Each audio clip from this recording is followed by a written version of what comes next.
Hello. Hello. All right. Good morning. Oh, Morning. good morning. All right. And what's this? Good morning. Oh, yes. Good morning. Wait. Oh, yes, it worked. I know. Finally someone explained this. All right. Yes, I know this is ridiculous. Don't worry. I won't do it all class, but maybe I will. Hold on. It's too cool for me. And it's not too embarrassing. It's just too cool. Okay. Good morning. Good morning. So good morning, Gabriella. Good morning, Justin. Good morning, Rebecca. Wait, more people coming. And let's even see if I can get rid of, hold on. And we're not going to be silly all period, but you guys deserve a little silliness because this is so, I know this is so like, oh, that worked. Okay.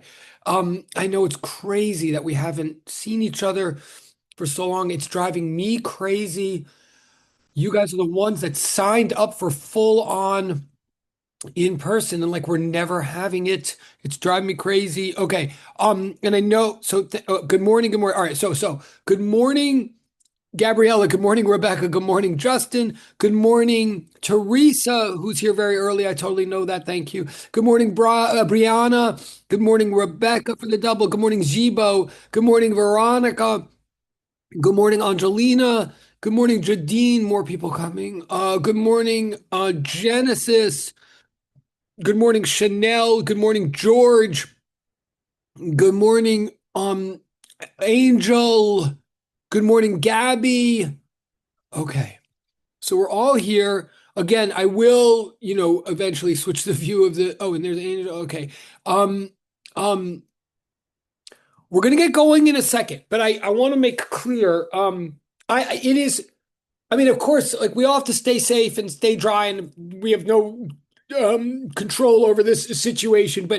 And I know, of course, it's nice to get a break too, like whatever. But I'm, I am frustrated that I never get to see you guys in person. Of course, I will see you next week. I will look forward to that. But I recognize how hard it is to sit for a Zoom for two periods, as you're going to do here. Um, Obviously, when you need to take a break or whatever, you just will, whether I know it or not, and you'll come back. I'm just going to go, once I get going, I'm just going to blast through. Because the other thing is that, as you may have noticed, like somehow the gap, we've been missing a lot of Mondays, as you know, and that's like a little frustrating to me, and it's nobody's fault. And it's harder to pay attention on Zoom. I know that. So I don't want you at the end to pay for all of this educationally. What I'm trying to say is I'm going to try to cover a lot of material today, like partly to compensate for the fact that we didn't even see each other at all last week, whereas I did see the other classes. I'm going to try to cover a lot of material. I'm going to try to rabbit hole less and say things not as many times as sometimes I do, whatever. I am trying to speed myself up. I am not trying to speed you up. So I want to make that clear at the beginning that even though I'm going to try to cover more tracks, you should put extra effort into stopping me or turning me left or slowing me down or getting to me repeat things. Like you should use the private chat a lot, please. Even if I sound frantic or sound like I'm trying to move really fast, it's to keep me on track. It's not to push you past a comfort zone. I hope that's clear. So please, like, if you have to go and come back and take breaks, like, do it. But when you're here, really try to pay attention, really use the private chat to ask me to repeat things, whatever. And I'm going to throw exercises at you too when we get there. Um, but yeah, I hope that makes sense because we just haven't had as many class periods as the others have. And the last thing I'm going to ask before I get going with the material, and I will switch the view on the screen. You can even tell me, um, whether the view like helps or not, whatever, or helps them with the recording. Wait, is this the correct? Yeah, so this is okay. Yeah. So I'm gonna get going in a second with the lecture material. I'm also gonna say things that I would have said last week, or that I know you all handed in the math homework this morning. Great, awesome, thank you. I mean, some of you handed in before and have already gotten feedback, but it was due today. But I know that you didn't get as much instruction from me about it as the other sections did. So, of course, I understand that. And of course, as usual, if I say more things today that help you in retrospect with that, of course you can do revisions and get more points, all that stuff as usual. I mean, you can get all the points no matter when you get them, as long as you turned in something this morning.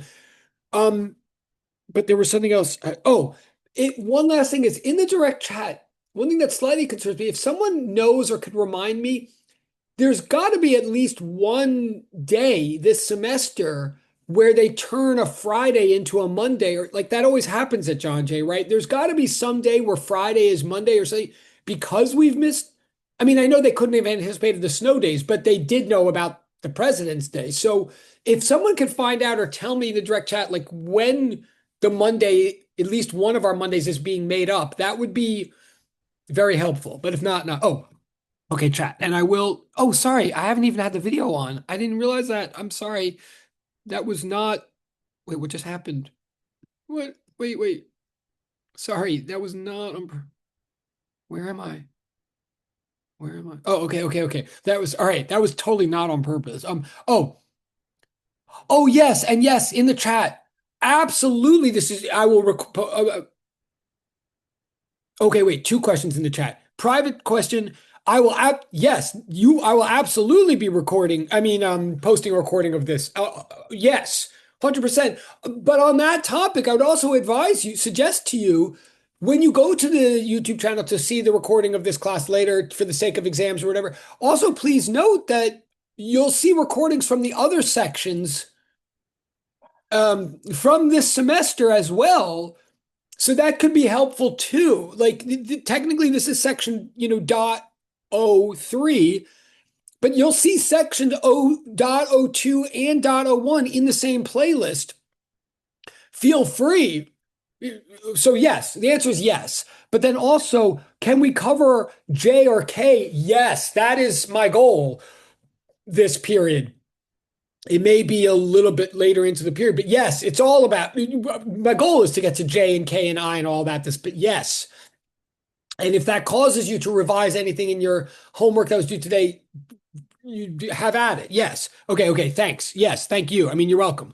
Okay. But yeah, if anybody could tell me if there's got to be a makeup day for Monday, and I would love to, I mean, I can look it up too, but anyway, all right.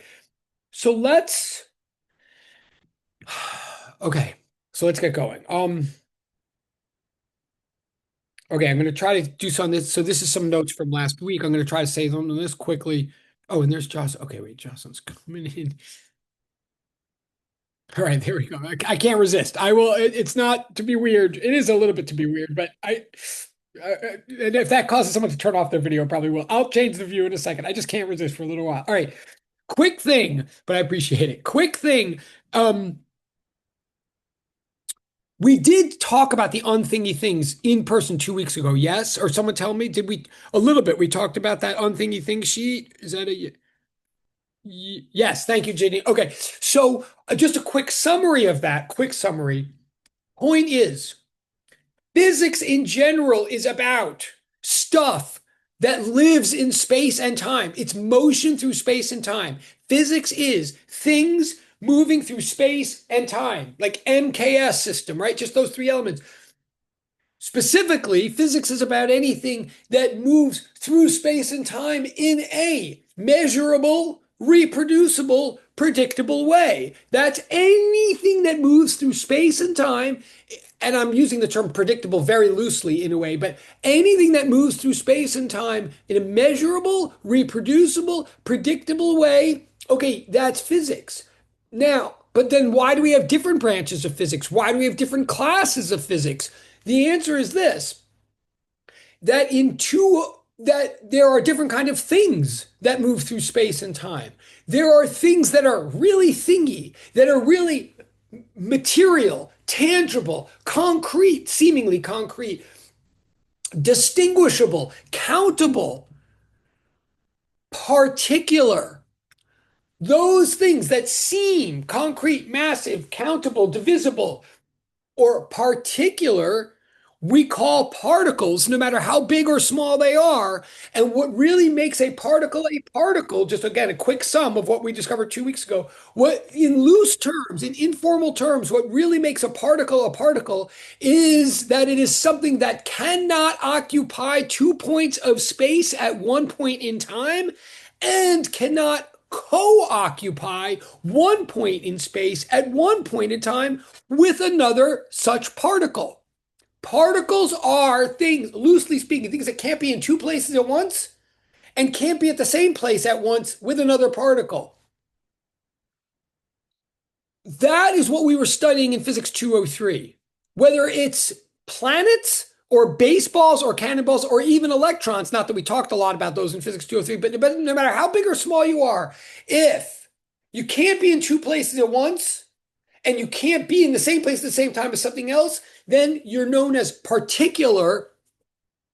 And those were the kinds of motions we were studying in 203. It turns out that there are entities in the world that move through space and time and occupy space and time in a measurable, reproducible, predictable way, yet can perform task number 3 and can perform task number 5. Like, that's the surprise to me. There are things that are real, that are not just like ghosts from Harry Potter or something. This is not a paid advertisement. There are things that are actually real, that are scientifically studyable, motions through space and time that can perform task 3 and can perform task 5. There are entities that can be in two places at once or in many places at once, or can be in the same place at the same time as another entity.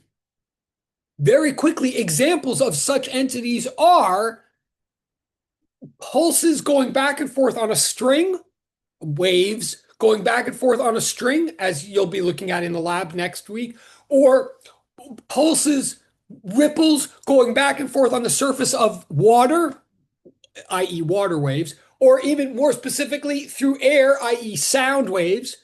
Sound waves are an example of something that can be in two places at once or be in the same place at the same time as another sound wave.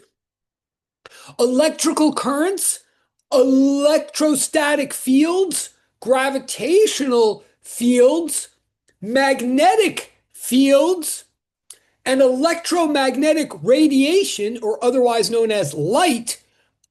All of these entities, and that is a specific list. I think I gave it to you hopefully in class 2 weeks ago. That list, in short, mechanical waves, sound waves, electrical currents, electrical fields, magnetic fields, electromagnetic radiation, i.e. light, all of these entities are real, scientifically studyable, but they're not tangible. They're not material.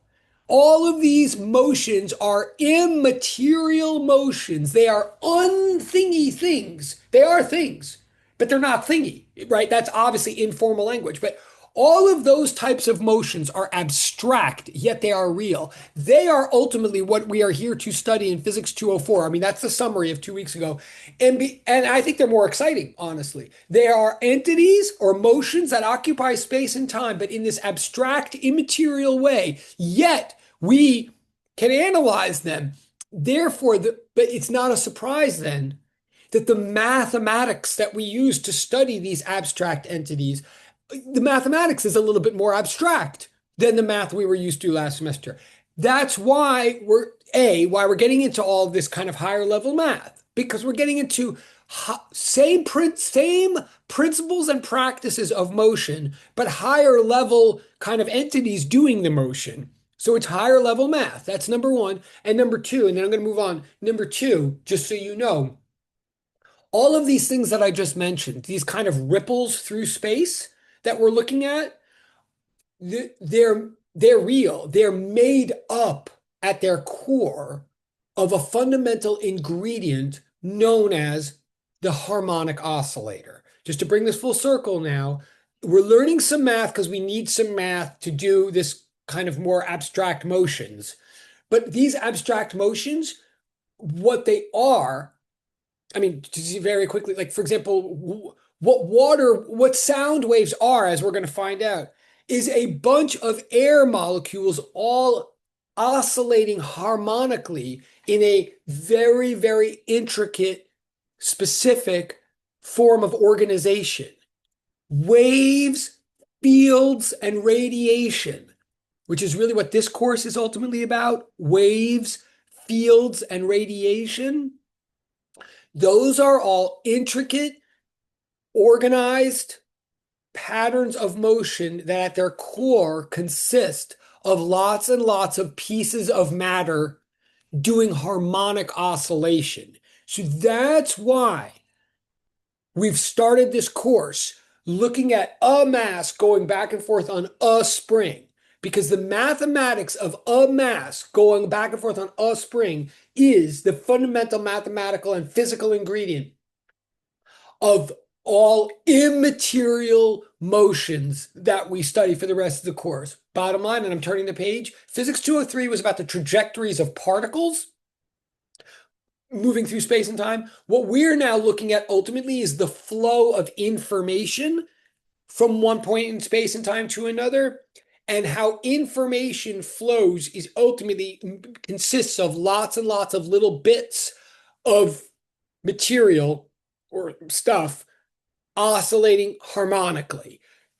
Okay, hence the mathematics of harmonic oscillation. Okay, I'm going to switch to view now. I think I've totally this is, I really appreciate Jocelyn and Gabriella and Justin volunteering to okay. Uh, yeah, okay. So quick summary then of where we were 2 weeks ago and the thing that you were sort of practicing in the homework. From now on, if Z is some, also, I'm still kind of reviewing and catching us up because we haven't seen each other in so long, but also, so I'm trying to get back to the math of, so I'm not up to the I, J, and K thing yet. Like the person who asked in the chat, are we going to talk about J and K? Yes, we totally are. We totally are, but I'm not there yet. Just I don't want to confuse you. So I'm still backing up. All right.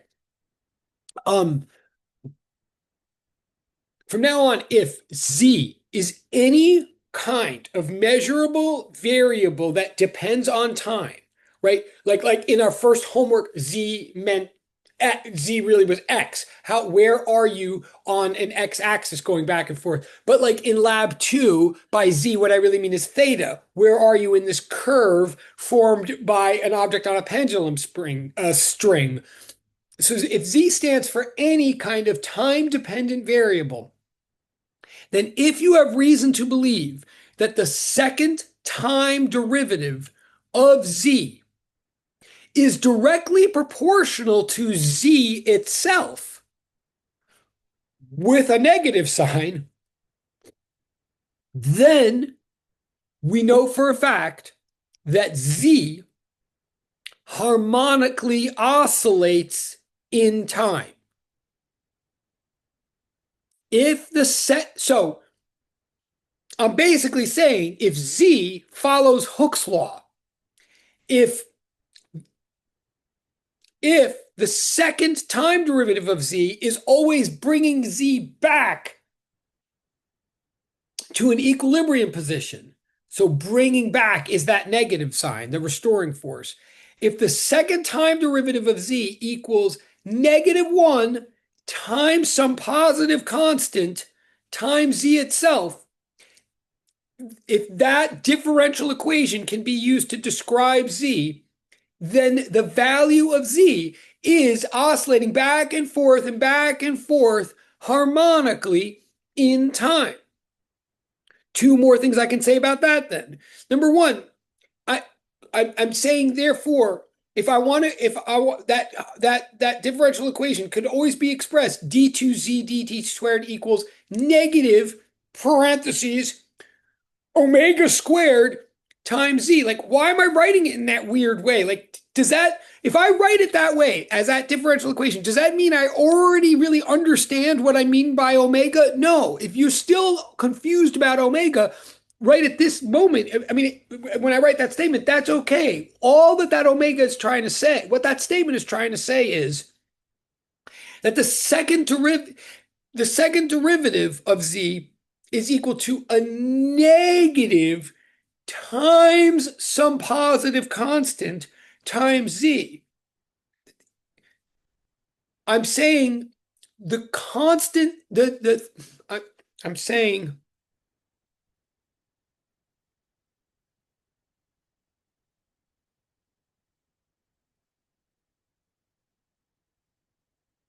saying the whole right side has to be negative for this to be true. For us to be talking about harmonic oscillation, the whole entire right side has to be negative. That's like saying f equals negative kx. We're saying that no matter where that if the variable is on the right of equilibrium, then it's being pulled to the left. If the variable is on the left of equilibrium, it's being pulled to the right. We're saying that has to be the case for us to believe it's harmonic oscillation. So there's a negative before the whole thing. However, we don't want to accidentally have negative. So it's negative times a constant times z. But if we just leave it ambiguous and just say the constant could be any number, then accidentally that constant might be a negative number. So then we'd have a negative times a negative, and then the right side would accidentally end up being positive. We want to make sure that doesn't happen. So we're saying that it's -1 times some positive number times z, right? So to ensure that it's a positive number, we're calling it omega squared. We could have called it anything, but we're calling it omega squared to make sure that it is a positive number. Now, what I'm saying is, if that's true, if some situation can be described by that differential equation, then a way to solve that differential equation, a solution to that differential equation, i.e. a way to directly express the value of z as a function of time, right? A way of rearranging the variables so you have output as a direct function of input. A way that works is to say z equals z naught cosine omega t. Like that's what we spent last week or 2 weeks ago, showing ourselves by taking two derivatives on the board, right? I mean, we sort of guessed this, but then we showed that the guess was correct. That if you believe that the second time derivative of z is equal to a negative times some positive constant times z, then the value of z goes back and forth in the manner of a cosine. Right? A cosine graph that's stretched by an amount z naught. So z will fluctuate back and forth between z naught and negative z naught, right? Over time. And the rate at which it goes back and forth, the wiggle rate, the sort of compression of the cosine graph can be written as omega, where omega is a measurement of radians per second. But here's the catch now. Here's why we wrote that omega will always be the square root of whatever that positive number was that was the constant of proportionality in the differential equation. So it's one of these things that each individual piece kind of doesn't make sense when you look at each individual piece first, but then like a puzzle, like when they all come together, then you could stand back and see how it all makes sense. Oh, and I'm going to get JD in 1 second. I'll just finish this sentence and then JD, but great. I am saying in the end of the day, omega squared, I could have called it anything. I could have called it anything squared. I'm calling it squared to make sure that it's positive. But then what I'm finding at the end of the day is that the cosine expression, the rate at which the cosine wiggles back and forth, in other words, the rate at which this oscillator cycles back and forth, that rate, if I measure it in radians per second, will always be exactly the square root of whatever was that constant in the differential equation. Therefore, that's another good reason to call that constant omega squared, because the square root of it will literally always be omega, where omega is angular frequency measured in radians per second. I'm going to pause for a second, but JD, please, yeah. So in the homework, and I know that you're probably going to go over it, but I'd rather ask it now, being that we're on this topic. Mm-hmm. In the homework, one of the problems was e to the negative omega t. Mm. And then it asked you like if that was a solution to negative omega squared x. And in my homework problem, like I said that I was a little confused, but I ultimately ruled yes because I figured that if you the final result would be w squared x. It wouldn't be negative I'm sorry, negative omega squared x. It wouldn't be that because, you know, when you have two negatives, it makes a positive.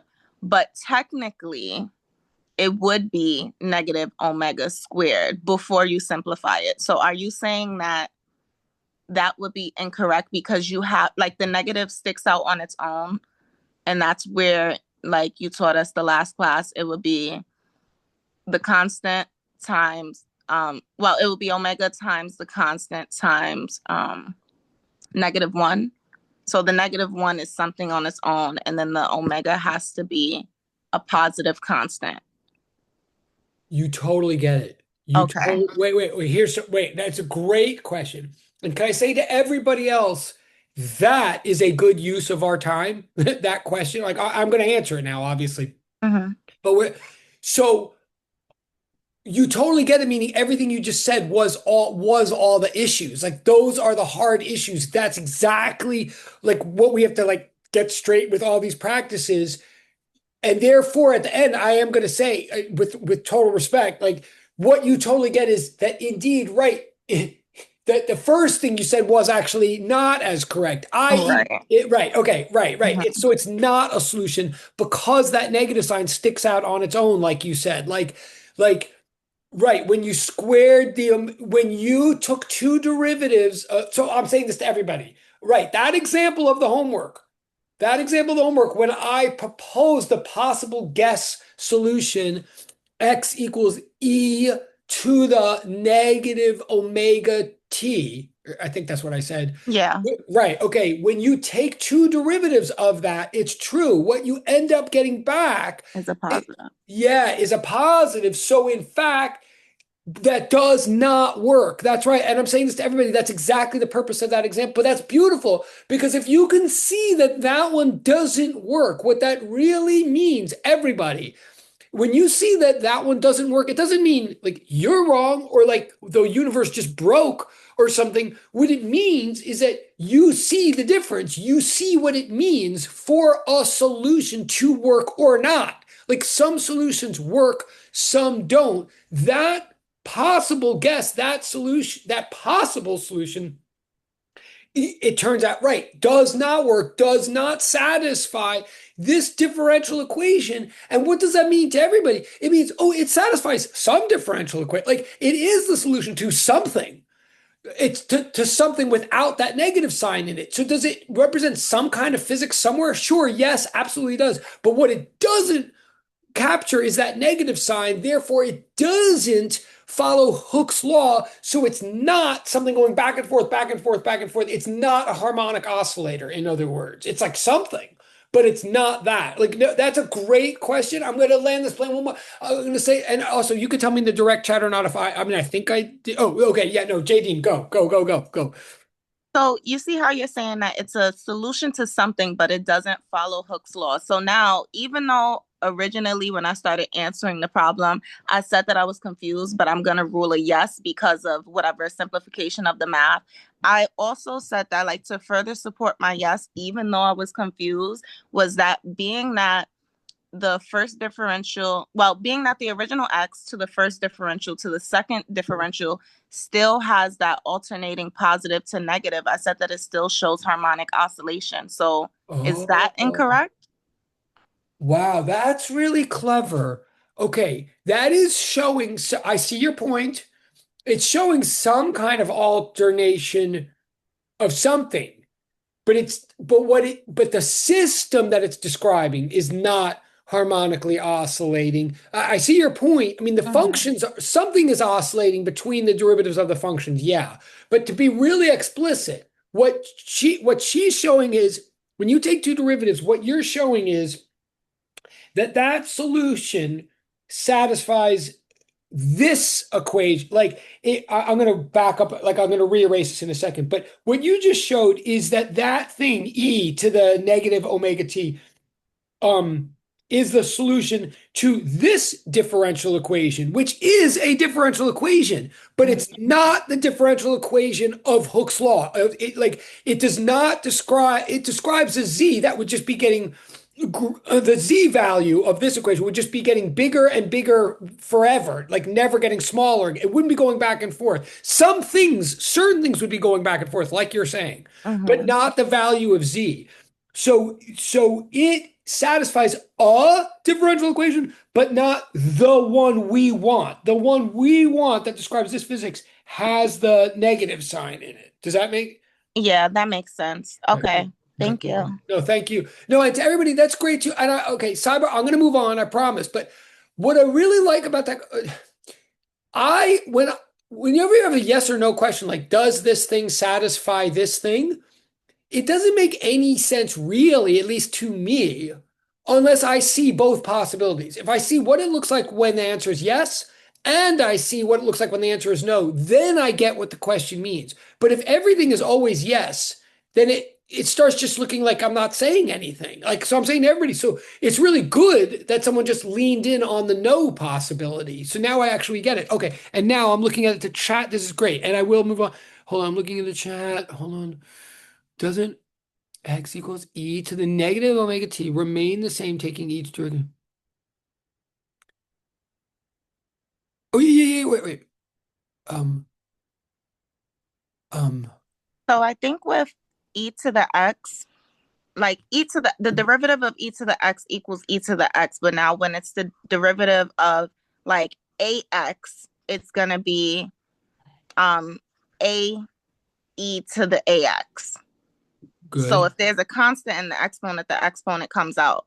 So I applied both rules. So you still use, or I still use the chain rule for that particular question I was talking about. Now, the second part that she's touching on, where it's like e to the I, ax, that one I opted to skip it because you threw in the I said that's something different. I don't, imaginary numbers. I don't really, Okay, I fine. couldn't.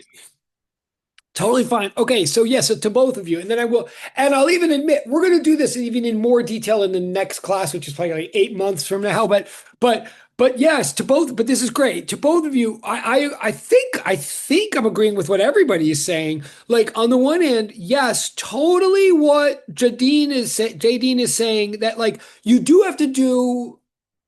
And again, I don't think I'm disagreeing with anybody, but yes, I agree. You have to do chain rule and the E rule. So, like e to the negative omega t means the derivative of that would be negative omega e to the negative omega t. But then if you took another derivative of that, then you take the negative sign out again. So then the next time you would get like negative times a negative, that's a positive. So you get omega squared e to the negative omega t. So on the one hand, and that's what Jadine was saying before. That's why Jadine was saying, I'm saying this to everybody. That's why Jadine was saying, like, aren't the negative signs like alternating? And they are. I think they are. I think she's right. Like every other derivative, the negative sign goes in and then it comes out. But oddly, that's what we don't want. I know it's really kind of strange, but that's what we don't want for harmonic oscillation, because with harmonic oscillations, we want, after taking two derivatives,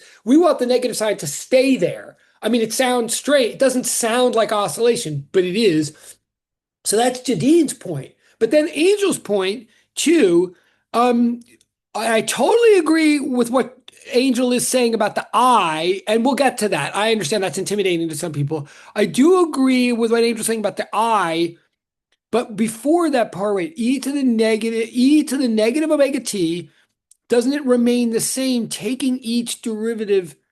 Oh, yeah. So I guess with all due respect, I think, Angel, I think maybe you're not taking into account the chain rule on that first part of your question. Like, if there's a negative in the exponent, then the negative does come out from chain rule, which is like Jadine's point. And maybe I'm misunderstanding the question, but I think, and so you could follow up if you want, Angel. But so I do think so. It doesn't remain literally the same. Like what remains the same is the exponent. The derivative of e to the negative omega t.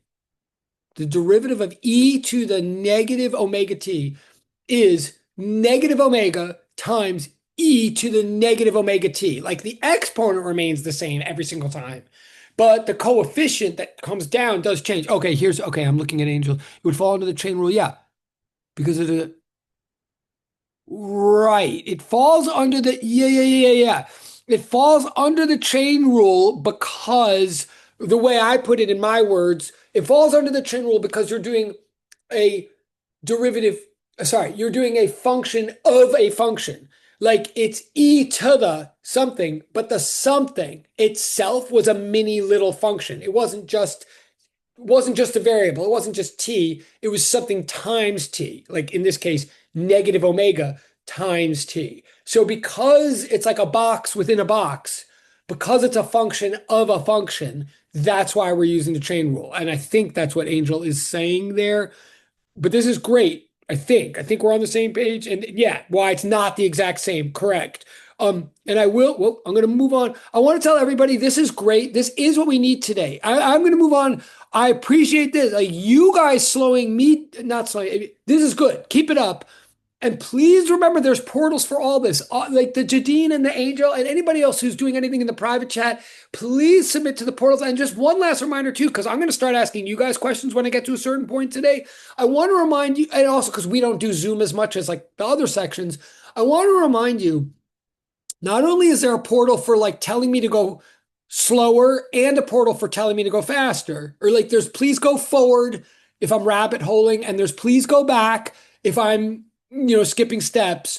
You get points for doing that, even if you do it privately. But also, I want to remind everybody there is a portal for being wrong. I'm not kidding. And I'm not saying either JD or Angel was being wrong.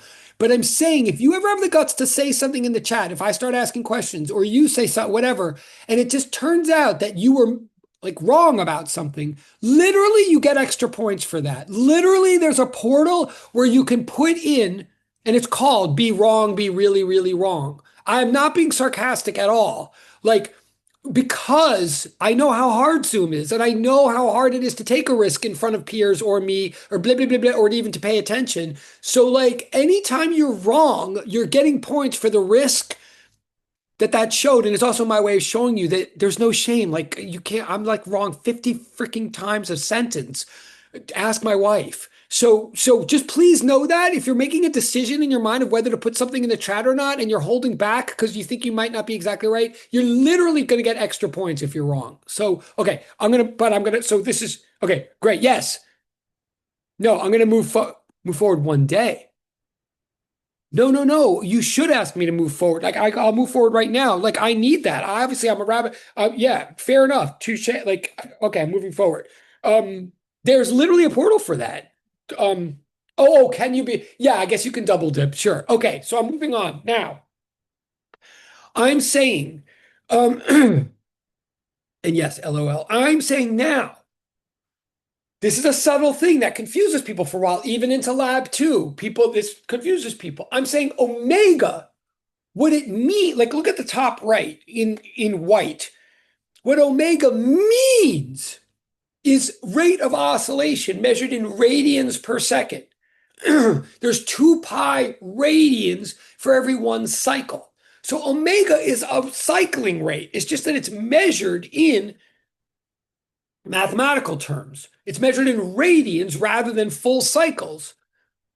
You might say, well, why don't we measure it in full cycles? Wouldn't that be easier? Well, you can. That's called standard frequency. Standard frequency is cycles per second. 1 cycle per second is called a hertz. You totally can measure things in that. It's just that the math doesn't treat cycles as cleanly and as nicely and as straightforwardly as it treats radians, because we already have the math of circles that we're grafting onto the physics of cycles. So what's the conversion, or what's the equivalent?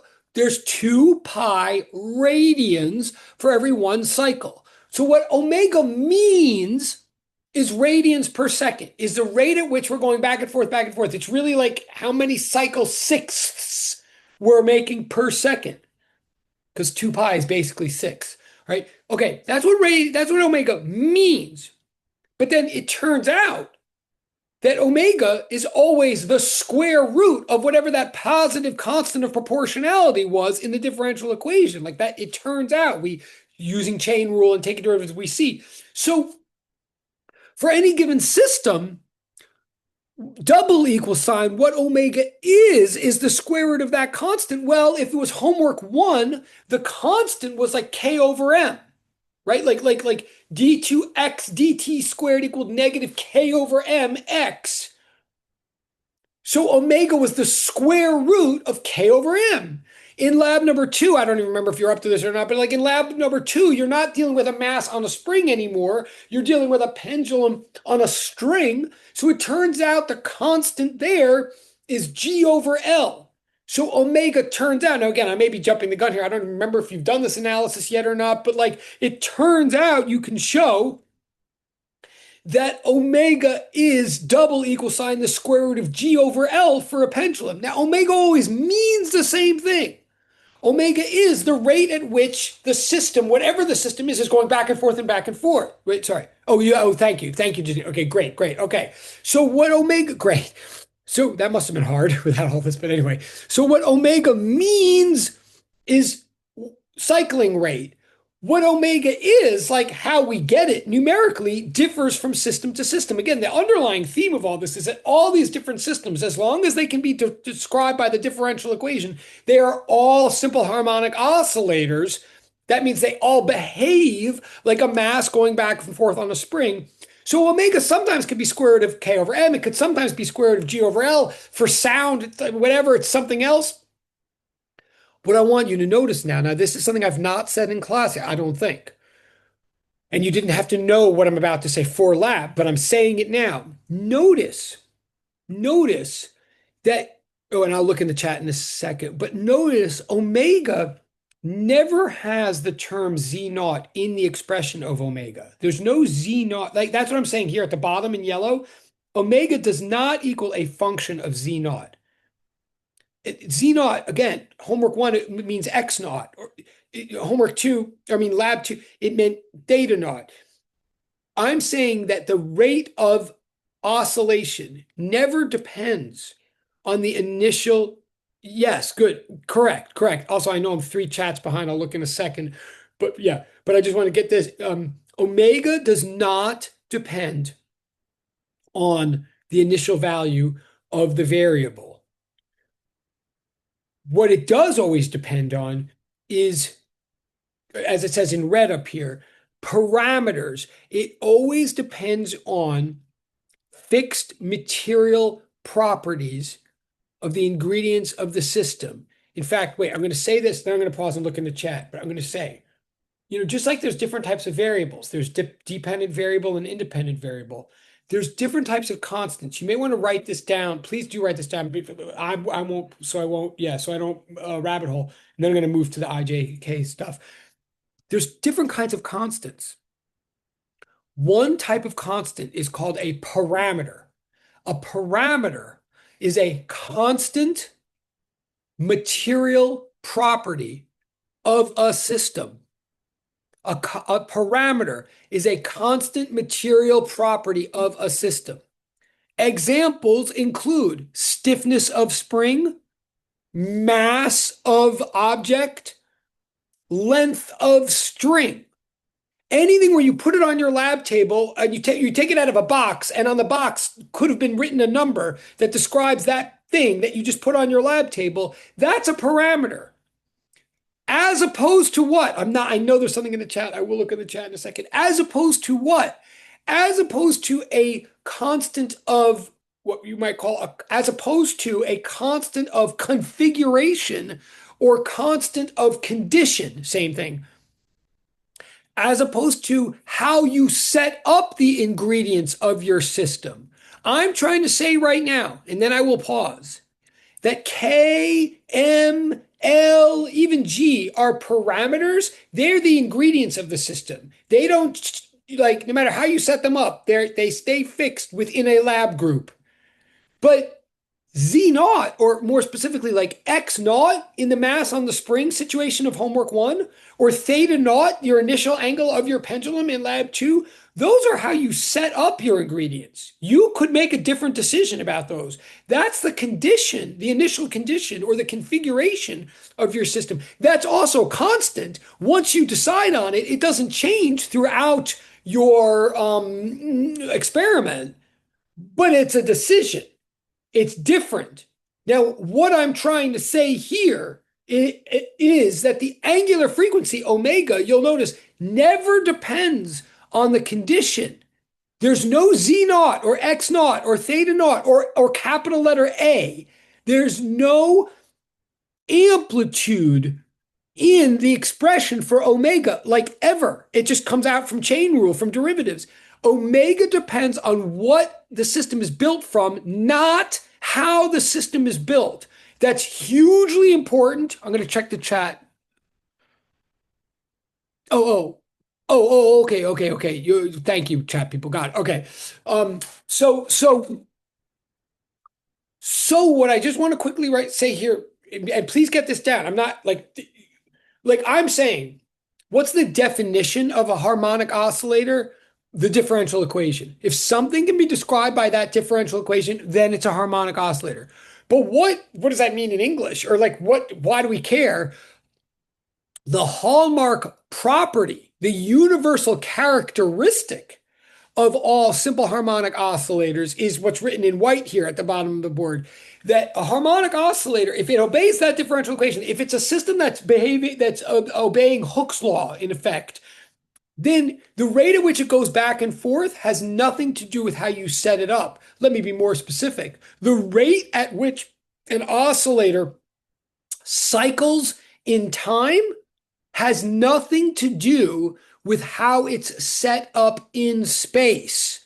Let me be more specific. Now, I'm yelling about this because on the one hand, it's hugely important, but that does not at all mean that it's obvious. It is a total surprise. I am not saying, duh, you should already know this. I'm not saying that at all. I totally did not know this until I did. I'm not saying this is obvious. I'm saying it turns out to be true. I mean, now I'm saying it does make, I mean, the math does show that it's true, but I'm saying, and then I will move on, but we need this for the rest of the course, I promise, for the rest of our life. I'm saying that mass in homework one that we set up at 15 centimeters from equilibrium, we let it go from 15 centimeters and went wah, wah, wah, wah, wah, 15, negative 15, 15, negative 15, right? That mass, okay, it took a certain amount of time to keep doing that, right? It did a certain number of cycles per each second. Therefore, it took a certain number of seconds per each cycle. We could figure that out because we figured out the omega from square root of k over m. Then we could divide that by 2 pi, and that would be standard frequency f. And then we could flip that, put one under it, and that would be the standard period. Like, so let's say that this thing was just like we did in lab. So let's say that this thing was going 1 Mississippi, 2 Mississippi, 3 Mississippi, 4 Mississippi, right? Let's say it's taking 2 seconds to do each full cycle, let's say. What I'm saying, the math shows. I did not realize this. I mean, until I stepped back and someone showed me in the math that if we had started the mass at 45 centimeters instead, if we had started the mass way out here, so it went wah, wah, wah, made much bigger cycles in space, well, evidently that wouldn't change the omega at all. The omega is just square root of k over m. The omega was just based on the ingredients of the system, not what we did with them. So if we had asked this mass to go from way out here and go, evidently it's still just going to be 1 Mississippi, 2 Mississippi, 3. Evidently, the period would still be 2 seconds, even if we asked each cycle to be much, much farther in space. Now, please hear me say that. That is not obvious. It's just true.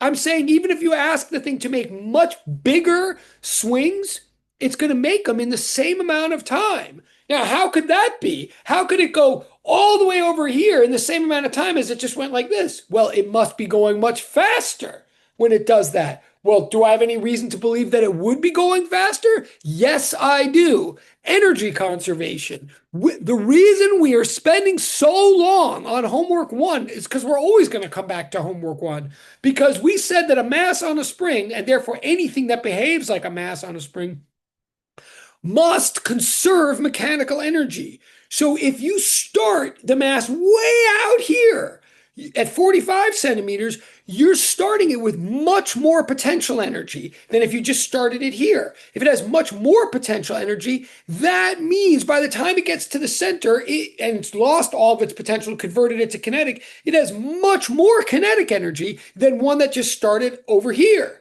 So on average, the swings that are much longer actually, on average, have much more kinetic energy and are much faster than the swings that are shorter. And it turns out, apparently, no matter what number you pick, apparently the potential kinetic conversion works out, all the square roots and everything work out perfectly so that this is faster than this by exactly the right amount, so that this takes the same amount of time as this. That is astonishing to me, and not just to me. I'm saying again, it's a huge discovery.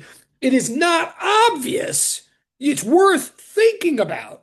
But apparently, no matter how far out you make an oscillator go in space, it will still take the same amount of time. The mathematical language for that is the angular frequency, therefore the standard frequency, therefore the period of a harmonic oscillator is independent of amplitude, independent of how you set it up. You'll really know what I'm saying. I'm going to say it one more time, then I'm going to move on. A harmonic oscillator cycles at a rate in time that is independent of how it is set up in space. In other words, really, what is a harmonic oscillator? A harmonic oscillator is a clock. Or if you're a musician, it's a metronome. A harmonic oscillator is something that goes tick tock, regardless of whether you ask it to go tick tock, or tick tock. It keeps time, regardless of space. Anything that is a clock of any kind through history is made up at its core from a harmonic oscillator, whether it's a pendulum or a, or a like a wristwatch, which is made up of lots and lots of little masses on springs, or ultimately a digital electronic clock, which is ultimately made up of something called an RC circuit, which obeys harmonic oscillation. A harmonic oscillator is a clock. That's what I'm saying here. And that's like the important takeaway. One last thing I also realized, I'm going to move on. Bit of vocabulary. I'm using the word amplitude. You may want to write this down too. I don't want to get myself bogged down, but I'm suddenly using the word amplitude. And some of you used letter capital A in your homeworks and stuff at some point. Just to be clear, from now on, we can use it. Maybe I did write on the next page. No, I didn't. Amplitude is defined to mean maximum displacement of an oscillation. Amplitude means maximum value of the variable of an oscillator. So A stands for amplitude, Z naught. So A stands for maximum value of the variable. Z naught stands for initial value of the variable. They don't mean the same thing, triple equal sign. One means where you start, the other means how big you ever get. What I am saying is, if you believe that a harmonic oscillator always conserves energy, then sure, wherever you start with, or wherever you have zero kinetic energy, will always end up being where you have maximum potential energy, and therefore the maximum value of the variable. So it is true from here on, yes, if I say amplitude, triple equal sign, I mean maximum value of the variable. And yes, from here on in a harmonic oscillator, you can believe that the maximum value of the variable will turn out to be the same as the initial value of the variable, as long as what you mean by initial is moment where there was no derivative of that variable, moment where there was no velocity. Okay, so I'm going to leave it at that. Now I'm looking at the time. All right, now I'm about to shift gears entirely. That was technically like review or summary of where we are with the different. I'm still, and don't get me wrong, we will go through the exercises of homework two. Not today. I want to still cover some other tracks. We will go through those exercises and talk about why did the imaginary number suddenly come in and stuff like that. But that's not what I'm doing today. I'm still sort of catching us up. So, um, so I'm about to shift gears to another piece of math, the IJK stuff. I'm about to shift gears entirely to a different piece of math that was also you were asked to do for that homework. So I'm going to shift gears. I'm going to shift the board. So I want to pause for a second. Are we okay for me to move on? Like, are there any questions or anything about what we just said or what we just summarized? Oh, no. Okay. Thank you, Justin. All right. So he wants me to move on. All right. Fair enough. All right. I'm moving on. I mean, someone else could stop him, but yeah. All right. But thank you. No, I do appreciate it. And oh, sorry. That wasn't, I mean, lots of people just said that in the chat. Sorry. That came up in the, all right. I'm going to move on. But okay. Totally good. All right. Total gear shift. I'll never do that again. It just popped up with that. Okay. Gear shift. I want to talk about vectors now, the vector multiplication. Now, again, this was the piece that you may have been a little bit in the dark about. I mean, technically, you were given the definitions you needed to do this last bit of the homework, the section 3. But if I say anything now that sheds more light, that helps you more, I totally get it. You can revise, blah, blah, blah. So let's assume that we're given two vectors, vector A and vector B. We're talking about here multiplication involving vectors. Let's assume we're given two vectors, A and B. First of all, piece of note, vector is something that has, as a quantity, a measurement that has magnitude and direction. So from now on, piece of notation, if you want to just talk about the magnitude of a vector, there's two ways to do that, and they're useful for different contexts. You can put double absolute value signs around the vector, and that means just the size of the vector, or you can leave the arrow off if it's clear that that's not a typo, and if it's clear that the arrow is there in some other places in your work. If you're talking about vector A and at some point you just want to make a reference only to its magnitude, not its direction, you can write A without the arrow. Again, that assumes that other places in the work there is an arrow, so everybody knows you're sort of deliberately doing that. But okay, from now on, if I just write A, I mean the size of the vector A, etc. with B. And the angle theta is how the two vectors differ in direction. Given that, it turns out there's three different ways that multiplication can be performed in the context of vectors.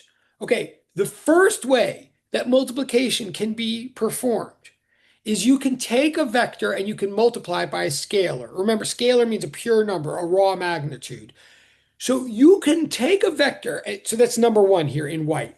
Scalar by vector. You can take a vector and multiply it by a scalar. And if you do that, you always get a vector. If you multiply a vector by a scalar, you always get a vector. Why? Because a vector is an arrow with size and direction. So if you take an arrow and you multiply it by a pure number, all you're doing is you're creating a new arrow.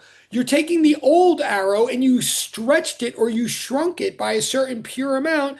And what you're left with is a new arrow pointing in the same direction as the old one, but of a different size.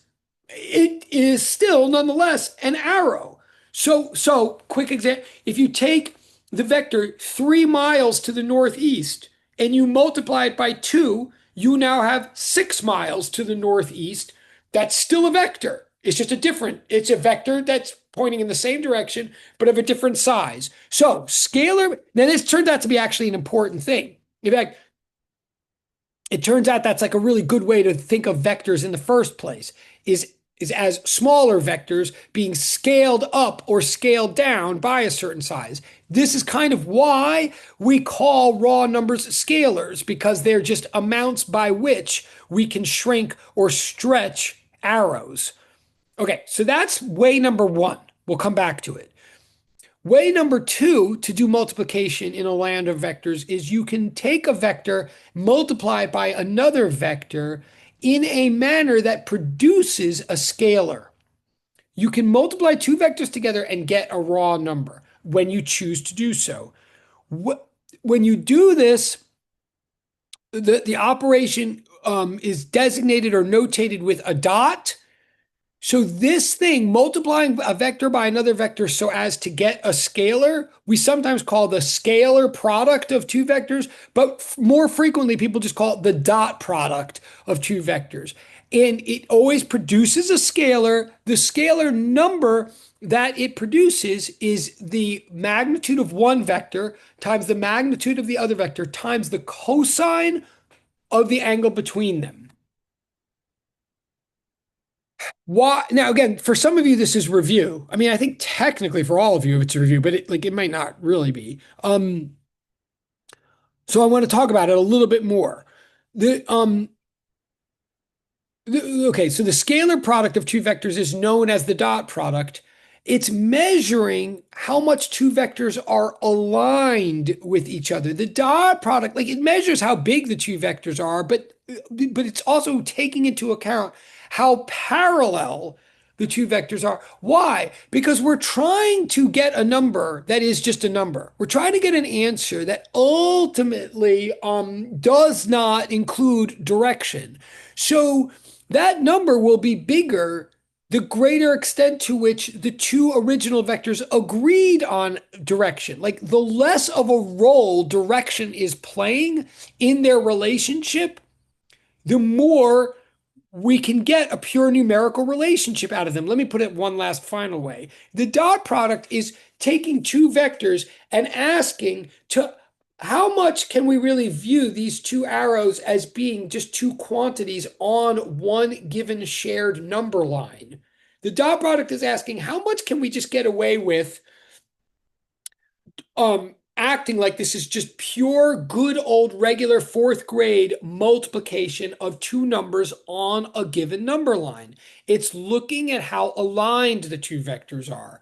Well, if you're right, because it's going to produce a pure number, the dot product is. So if you're looking at how aligned two vectors are, what you're really, and there's going to be a diagram on the next page, I promise. What you're really looking at is how much you're multiplying the length of one vector but by the length of the component of the other vector that lines up with the first. That's a mouthful. But what I'm really trying to say is you're not multiplying the two entire lengths together. You're multiplying the lengths of the matching or lined up or parallel components of the two vectors. In other words, diagram, oh, here we go. Yeah.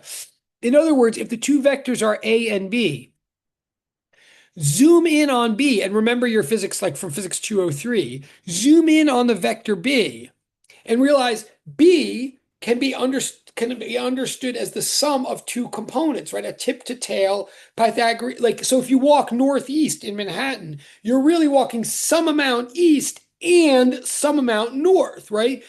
And each of those little legs is smaller than the whole hypotenuse. But so you can view, so if you go 5 meters to the northeast, you're really going like 3 meters to the east and 4 meters to the north. Let's say like a 3-4-5 triangle, right? Um, and the amount that you're walking, oh yeah, yeah, okay. Yeah, so yeah, absolutely. Yeah, wait, I'll just yeah. I'll go back. Yeah. I'm just trying to remind everybody that what is B cosine theta? If you have vector B, what is V cosine theta? It's the component of B, thank you, that lies along an axis adjacent to that angle theta, right?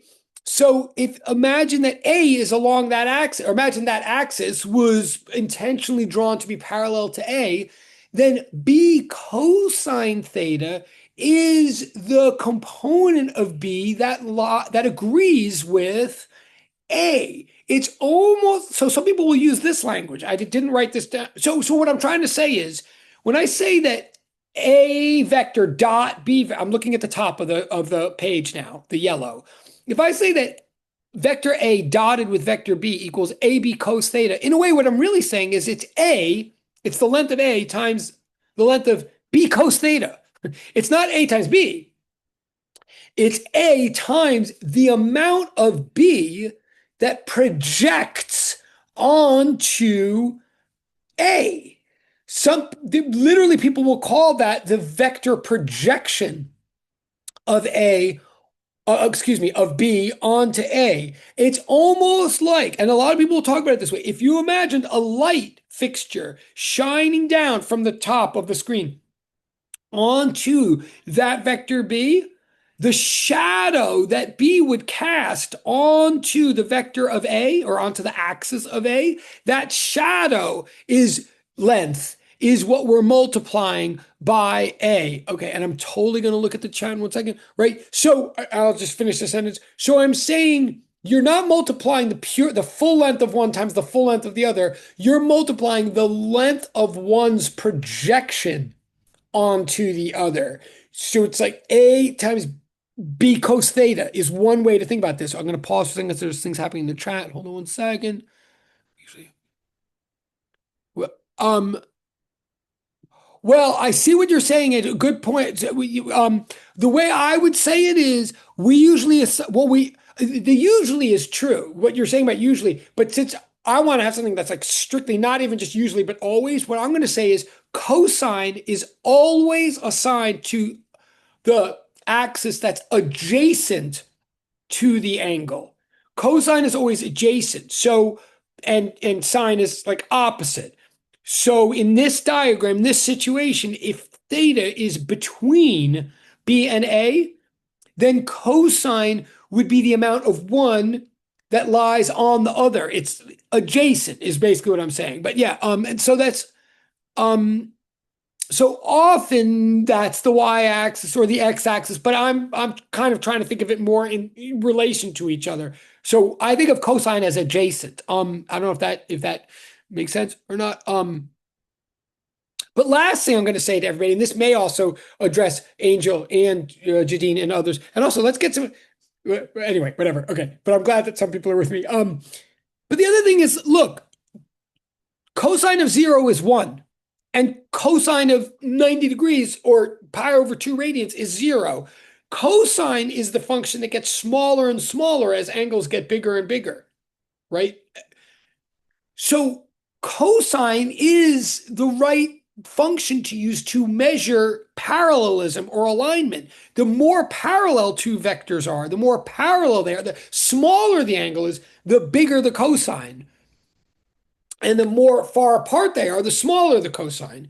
So the other way to think of why the dot product always takes a cosine is it's like the length of one times the length of the other times some percentage that is based on the angle between them. The smaller the angle, the bigger the percentage, the bigger the fraction. So in the limiting case, if they were purely parallel, it would be just like you're multiplying two numbers on a number line.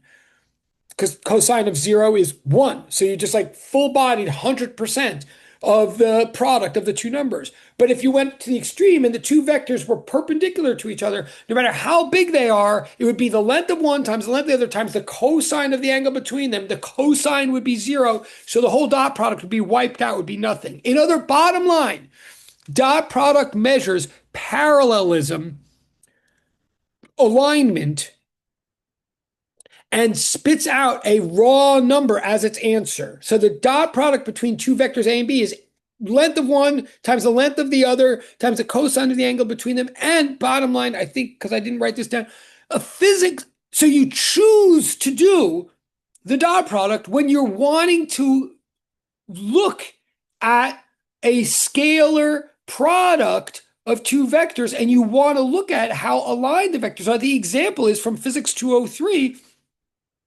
The classic example of this is work. Work is the scalar product or the dot product of force vector, let's say force vector with displacement vector.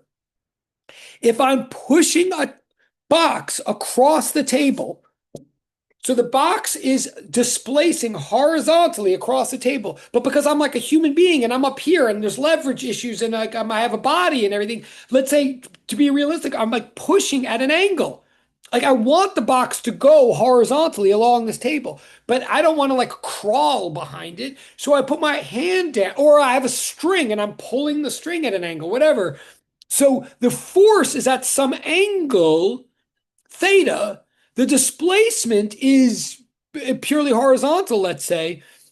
So the work I'm doing is not, so say I'm doing like 3 newtons of force and the displacement is 10 meters of displacement.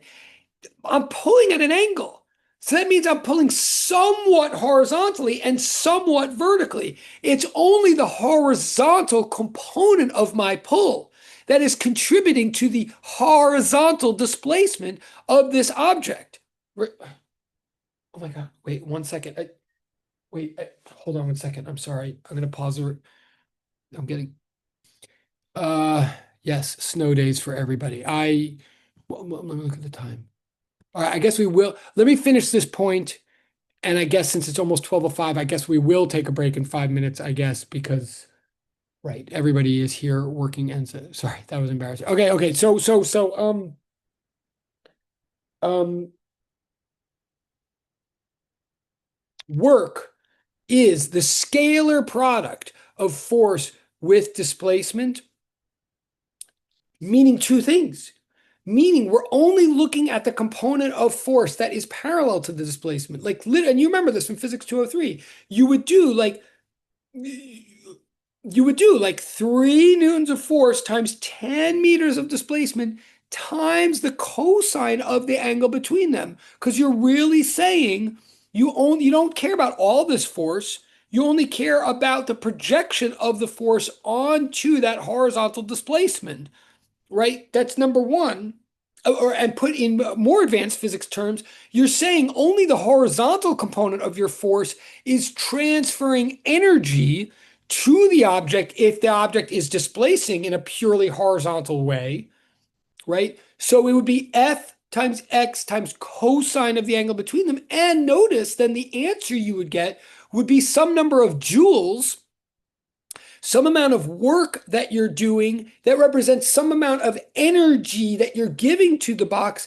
And energy is a scalar. It's not a vector. And I don't mean this sarcastically. Like there's no such thing as energy to, I mean, we don't say like 3 joules to the north. We just say 3 joules that I gave you, a lump of 3 joules or whatever the answer is. So work is a perfect example where you're looking at the extent to which one force is affecting one vector is affecting another vector. You're looking at only the aspect of the force that is in alignment with the displacement. You're multiplying those two together. And if they were perfectly perpendicular, you would say there's no work at all. I mean, for example, in the pendulum lab, the string is doing something in the pendulum. It's doing something. It's continually changing the direction of the pendulum bob, but it is never in the same direction as the motion of the pendulum bob. So what the string is never doing is delivering any energy to the pendulum bob. The string is not doing work. Okay, wait. Okay.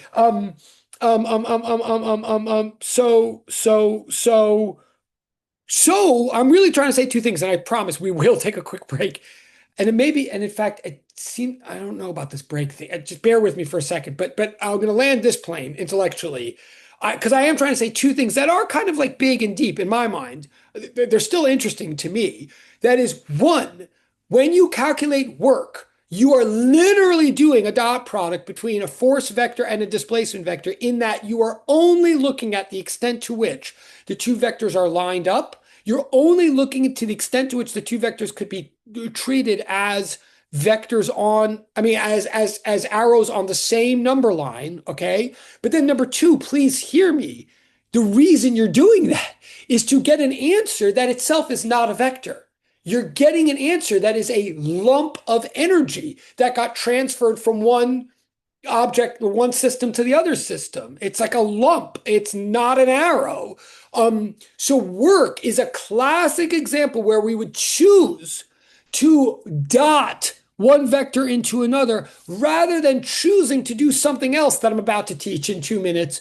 Okay, and it's a choice. Just like in life, you can have two numbers and you could choose to add them. If it's money, like if you have $3 in your pocket and someone just gave you two more dollars, you would choose to perform the mathematical operation called addition. You'd say, great, now I have $5. However, if you have $3 in your pocket and it turns out someone comes up to you and says, dude, you totally owe me, or person, you totally owe me $2, then you'd be like, oh crap. I have to take that 3 and subtract from it the 2. Like, I'm not being sarcastic. You would literally make a choice to do a different mathematical operation, not because the numbers would tell you that. 3 and 2 could be added or subtracted, but you would choose which one you would do based on the physical context. Same thing here. There are physical contexts where we would choose to dot product a vector into another vector, and that we would make that choice when we want to see how parallel the vectors are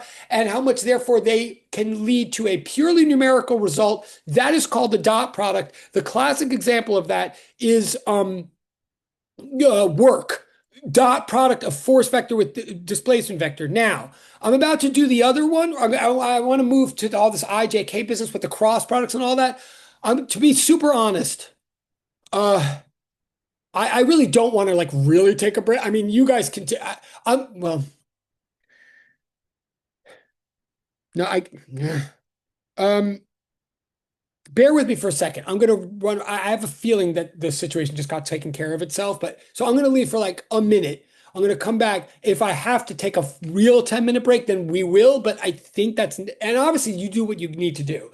But bear with me. I'm gonna turn off the recording for a second. I'm gonna be back in like 1 minute to tell you whether we're okay or not. Hold on. Okay, so we're recording again. So that was the dot product. That was the dot product. Here now comes the cross product. Now there's a third option. When you're in a context of vectors, you could choose to multiply two vectors in a manner that produces a vector. It is a choice. Like, given any two vectors, they could be multiplied by one operation or the other, depending on the physical context of what you're looking for. If you choose to multiply two vectors together in a manner that produces a vector, let's call that resulting vector C. Okay, because now our discussion is going to get a little bit more elaborate now, because now we're producing an answer that has not only magnitude, but also direction. So I have to be more thoughtful in analyzing this answer. So let's call this answer C. C is the vector that results from so this operation is now called the cross product. Instead of using a dot, we use a cross to notate it. So, okay, the resulting answer is a vector. It has magnitude and direction. So what's its magnitude? Well, the magnitude may not surprise you. The magnitude would be the magnitude of one vector times the magnitude of the other times the sine of the angle between them. For all the reasons that I've just been over elaborating, but like reversed. Like sine of 0 is 0. Sine of 90 degrees or pi over 2 radians is 1. Right? I like to say stupid thing, but if you're ever going to, this is all the unit circle and all that stuff. If you're ever going to try to like anchor your memory of all these sines and cosines and everything, I like to say I just try to remember sine of 0 is 0 and I anchor everything around that.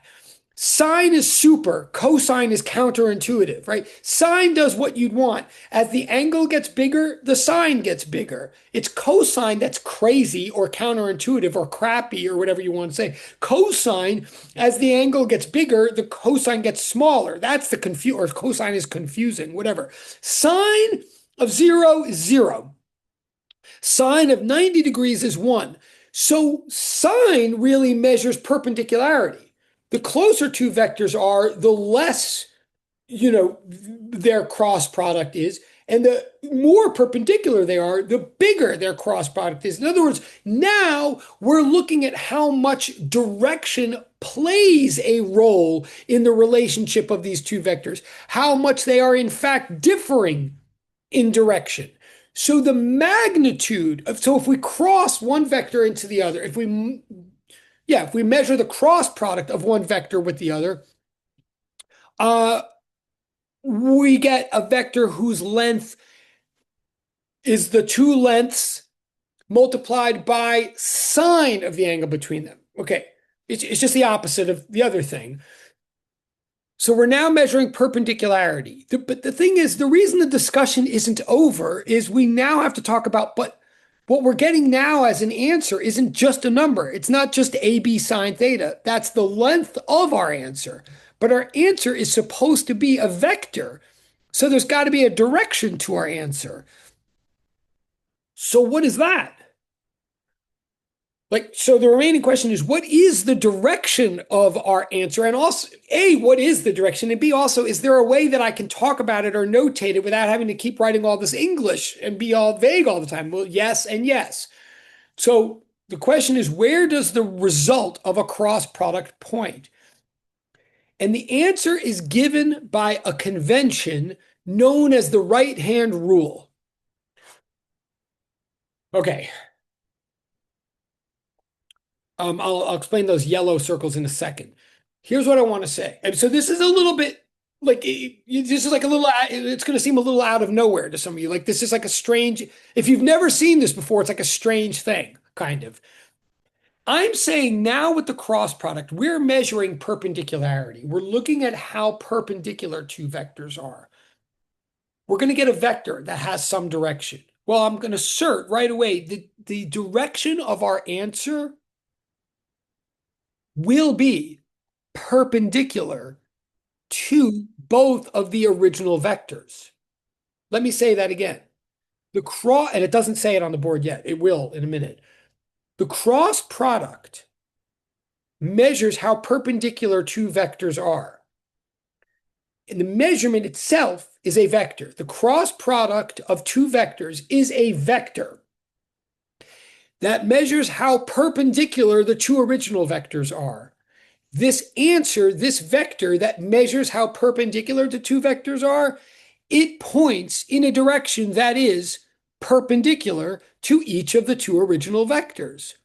In a way, maybe now that I've said it that way, maybe that's not a surprise at all. Like, in other words, it's all about perpendicularity.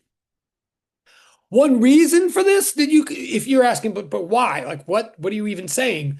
Well, one thing I'm saying is when you do multiplication in general with numbers, when you multiply 2 times 3, whatever you're doing to 2 and 3 to come up with 6, like you're putting 2 in a hat and you're putting 3 in a hat, and now it's coming 6, right? Like I don't know exactly what's going on in that hat. But one thing I know is you're treating 2 and 3 sort of with equal weight, right? When you do multiplication of 2 times 3, you're not saying 2 times 3 squared or 2 cubed times 3 squared. So you're not putting different weight on it. You're just literally putting the 2 in and putting the 3 in. So whatever this cross product, this vector multiplication operation is, it should treat the two vectors also equally like that. Each of these vectors has its own direction. We're trying to come up with an answer that has direction. So partly what I'm arguing is our answer shouldn't be favoring the direction of one vector any more than it favors the direction of the other vector. So our answer should be sort of at an angle that is equally far from you. Oh, I'm totally going to get that chat in 1 second. Our angle is going to be totally far from either vector. Like maybe in an ideal world, our answer would be 0 degrees from one vector and 0 degrees from the other vector. But that could never happen. If the two vectors are, and I'm going to totally look at that chat in 1 second. If the two vectors are at different directions, there's no way our answer could literally agree with one and agree with the other at the same time. But what it could be is that our answer could be literally equally far from one as it is from the other, as long as it's literally as far as possible from both. In other words, and this is a mouthful, and then I'm going to look at the chat, but I'm saying if you think about it, any two vectors that you ever pick, I don't care what the angle is between them, if it's two of them, any two vectors separated by any angle, there's always one plane, one piece of paper that contains both the vectors. Just like for any two dots you ever have in space, there's always a line that contains both of them, right? No matter where there are two dots, there's always a line segment or a line that contains both those two dots. Similarly, for any two lines, there's always a plane that contains the two lines. Therefore,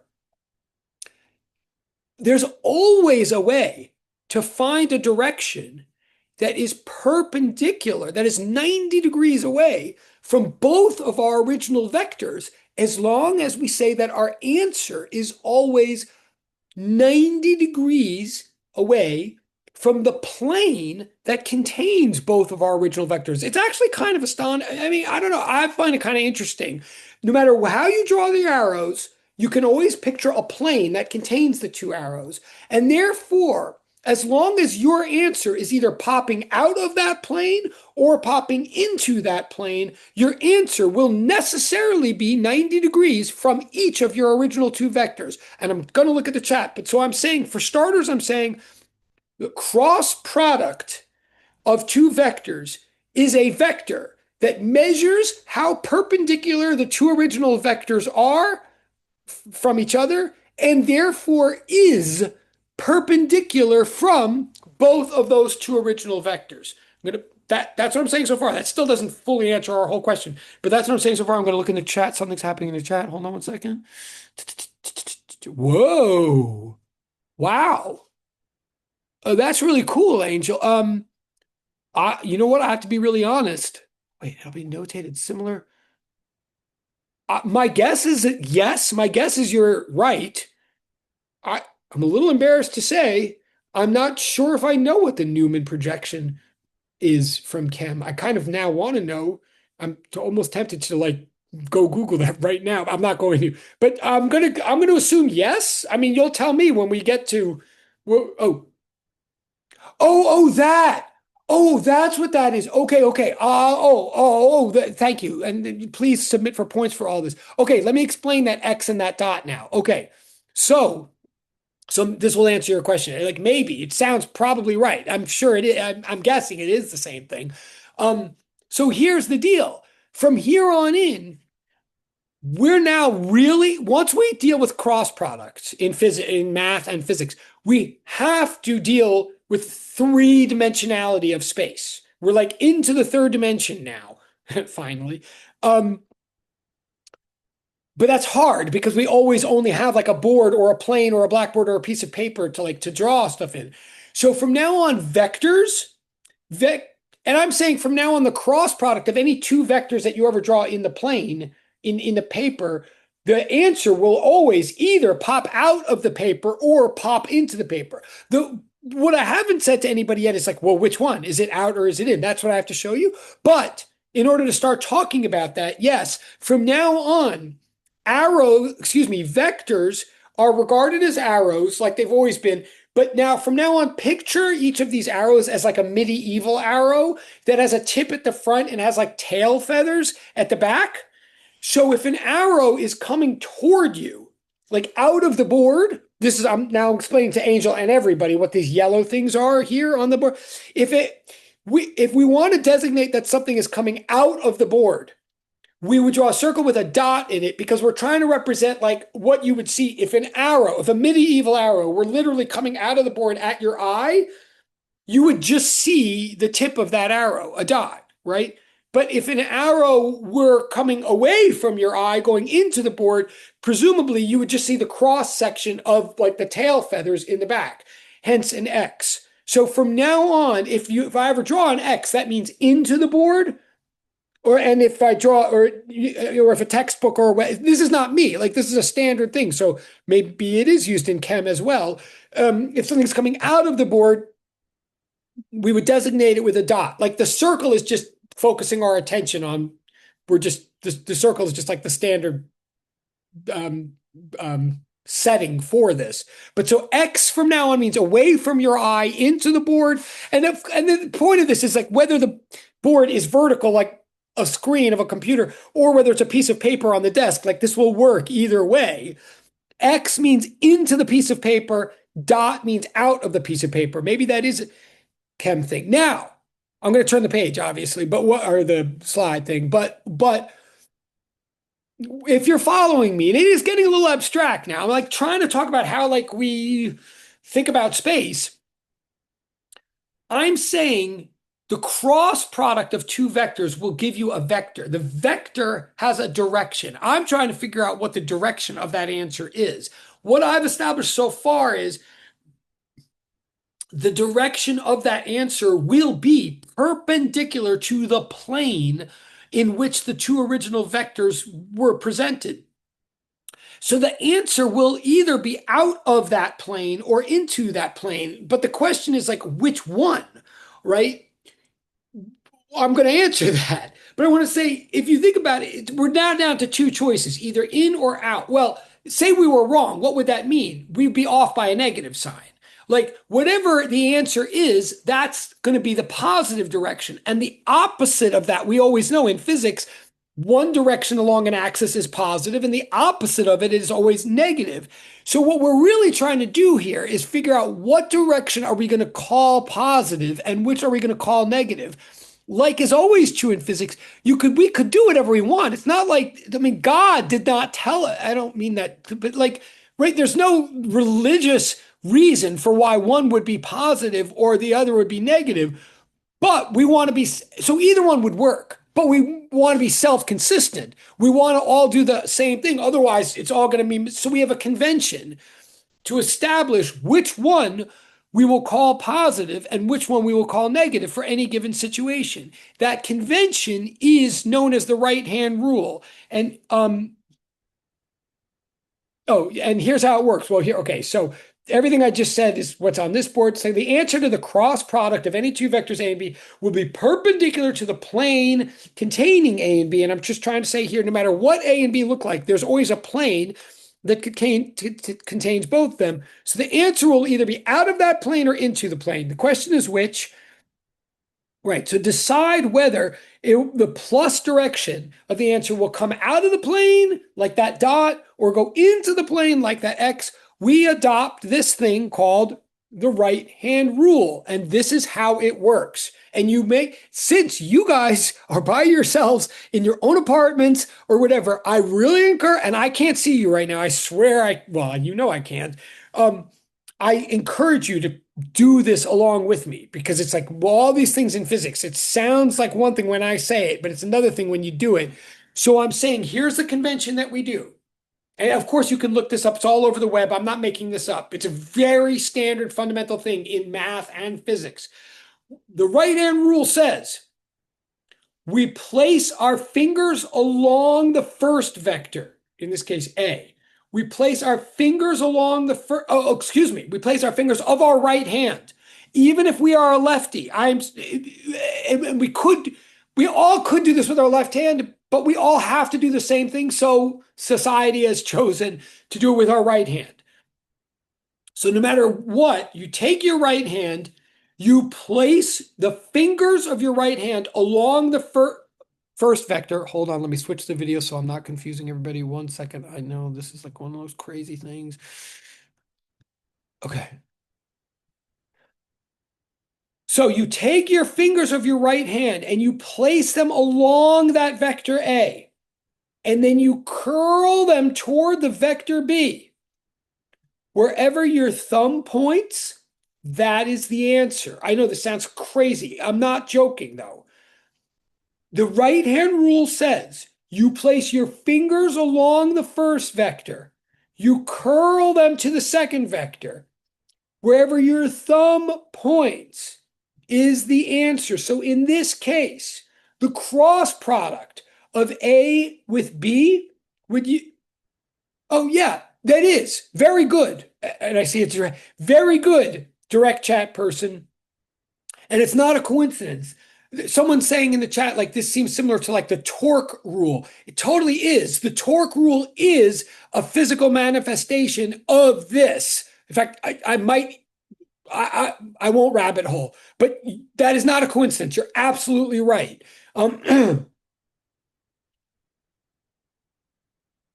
I so want to rabbit hole. Remind me of that at some point in person. I want to tell you more about that. It's a great observation.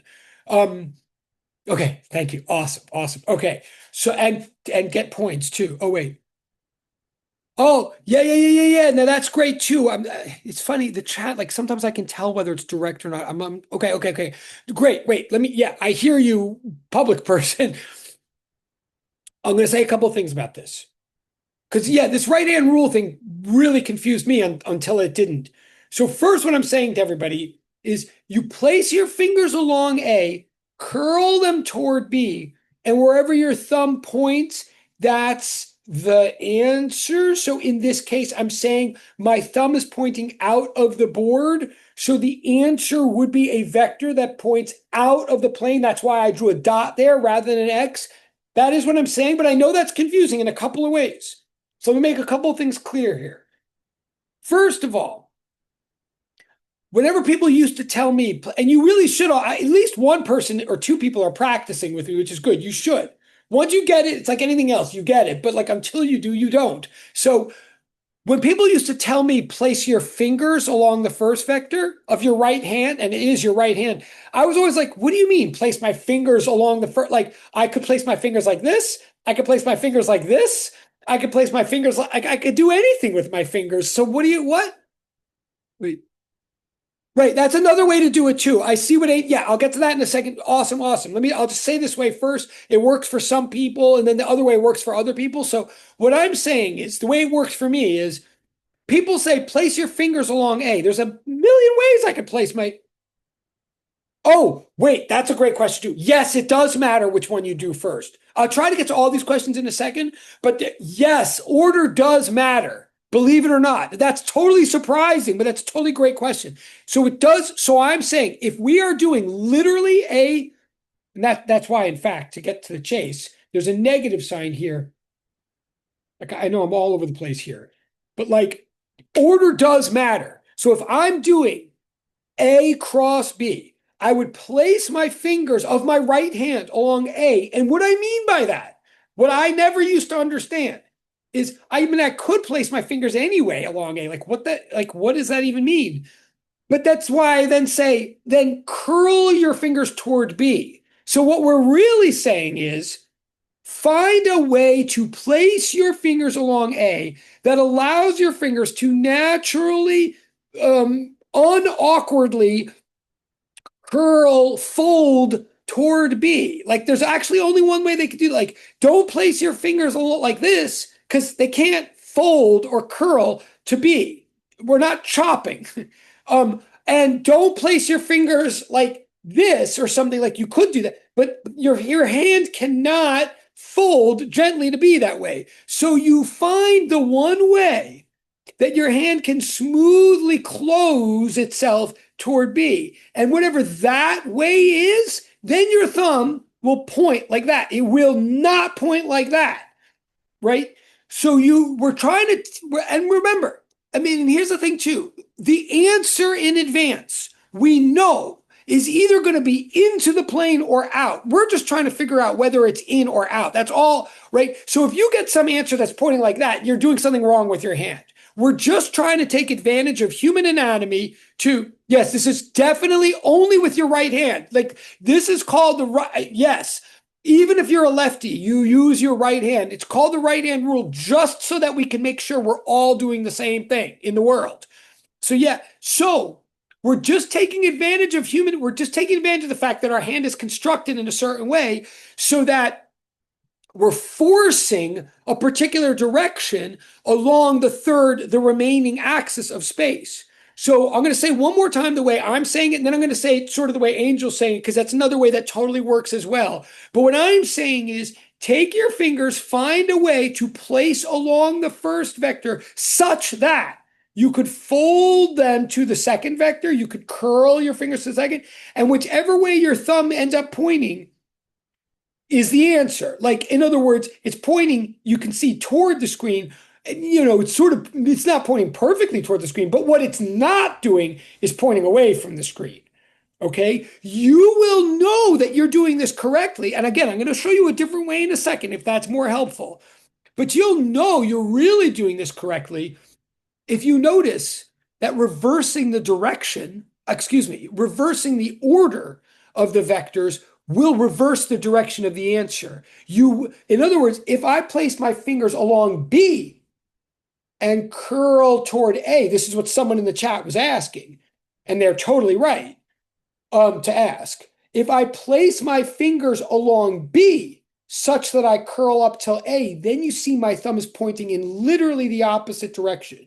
That means that, in other words, A cross B yields the negative of B cross A, or vice versa. This operation is not commutative. It is what's known as anti-commutative. If you flip the order, then you will get a negative sign in your answer. I promise I'm going to pause in a second to go to the chat. But let me say one more thing because I think one of the chat things anticipates this. If you don't like all this curling business, the other way and if you look up on the web, you'll see another way to do this. It's totally equivalent. Is you can just take your three fingers of your hand. You could just like make like a gun, like when you're like, you could have your thumb sticking up and your finger sticking out. And the natural way for your next finger to point, like your next finger points along the third axis of space. It cannot, like, don't break your third finger. If you just make your three fingers in the natural way of space, in the natural way, uh, then then you could do it that way too. You could say, in other words, what am I trying to say? Uh, you can see this always confuses me.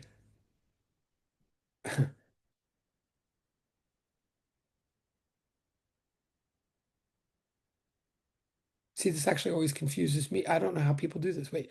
Oh, yeah.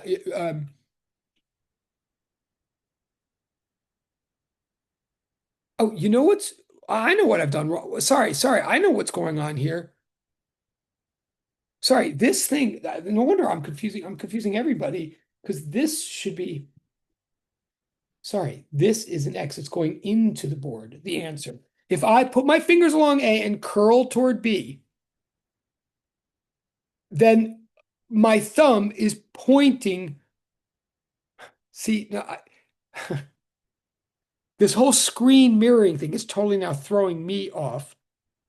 But yes, if I put my fingers along A and curl toward B, the answer is going into the plane. So that's an X. And if you don't like that, and I'm going to stop and then look at the chat, if you'd rather just take your forefinger and point it along A and point out your next finger along B, whatever your thumb is doing is the answer. It's the same thing, whichever you find more natural with your hand.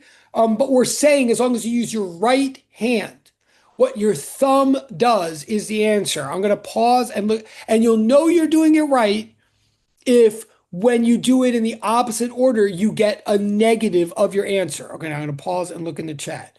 You, you don't feel like no, but this really is a physicist thing. Thumb point. Thumb point. Okay, I saw that. I saw that. Do you use all your fingers along the A or like trace with your index finger and turn toward B? I use all my fingers. I put all my fingers along A and curl them down to B. And then the answer is my thumb. But you know what? I'll even admit what's throwing me off is every time I say into the plane or out of the plane, it's like I mean into the page. So I mean like it's like confusing that there's a computer screen involved here. I don't know why I've never had this confusion before. Um, But so don't look at my face when you do this. Just like look at the piece of paper, look at the board when you do it.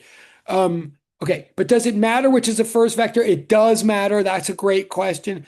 This is only with your right hand. Yes, that's a great question.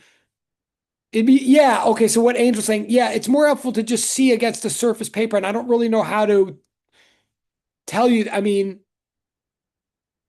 Oh, can I repeat but yeah, I agree, Angel. I don't know. Yeah.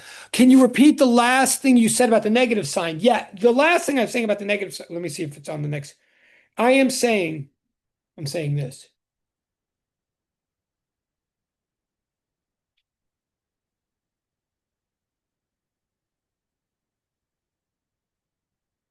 I'm saying this.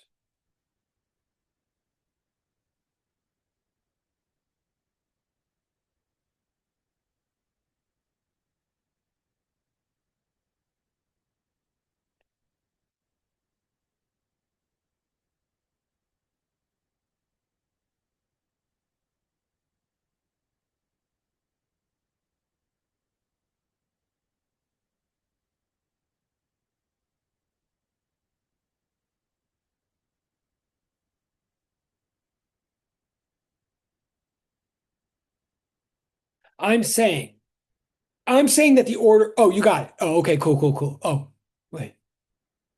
Oh, oh, wait. Oh, okay. Y'all can't see the screen, right? Okay. Um, And yes, I don't know why I've never realized this, but if anything, if you're choosing right now, and we're going to go on in a second, and we're doing okay on timing here. Thank you. But if you're following anything, you should really be following the white blackboard, not my face. Um, because I don't know why that's never confused me.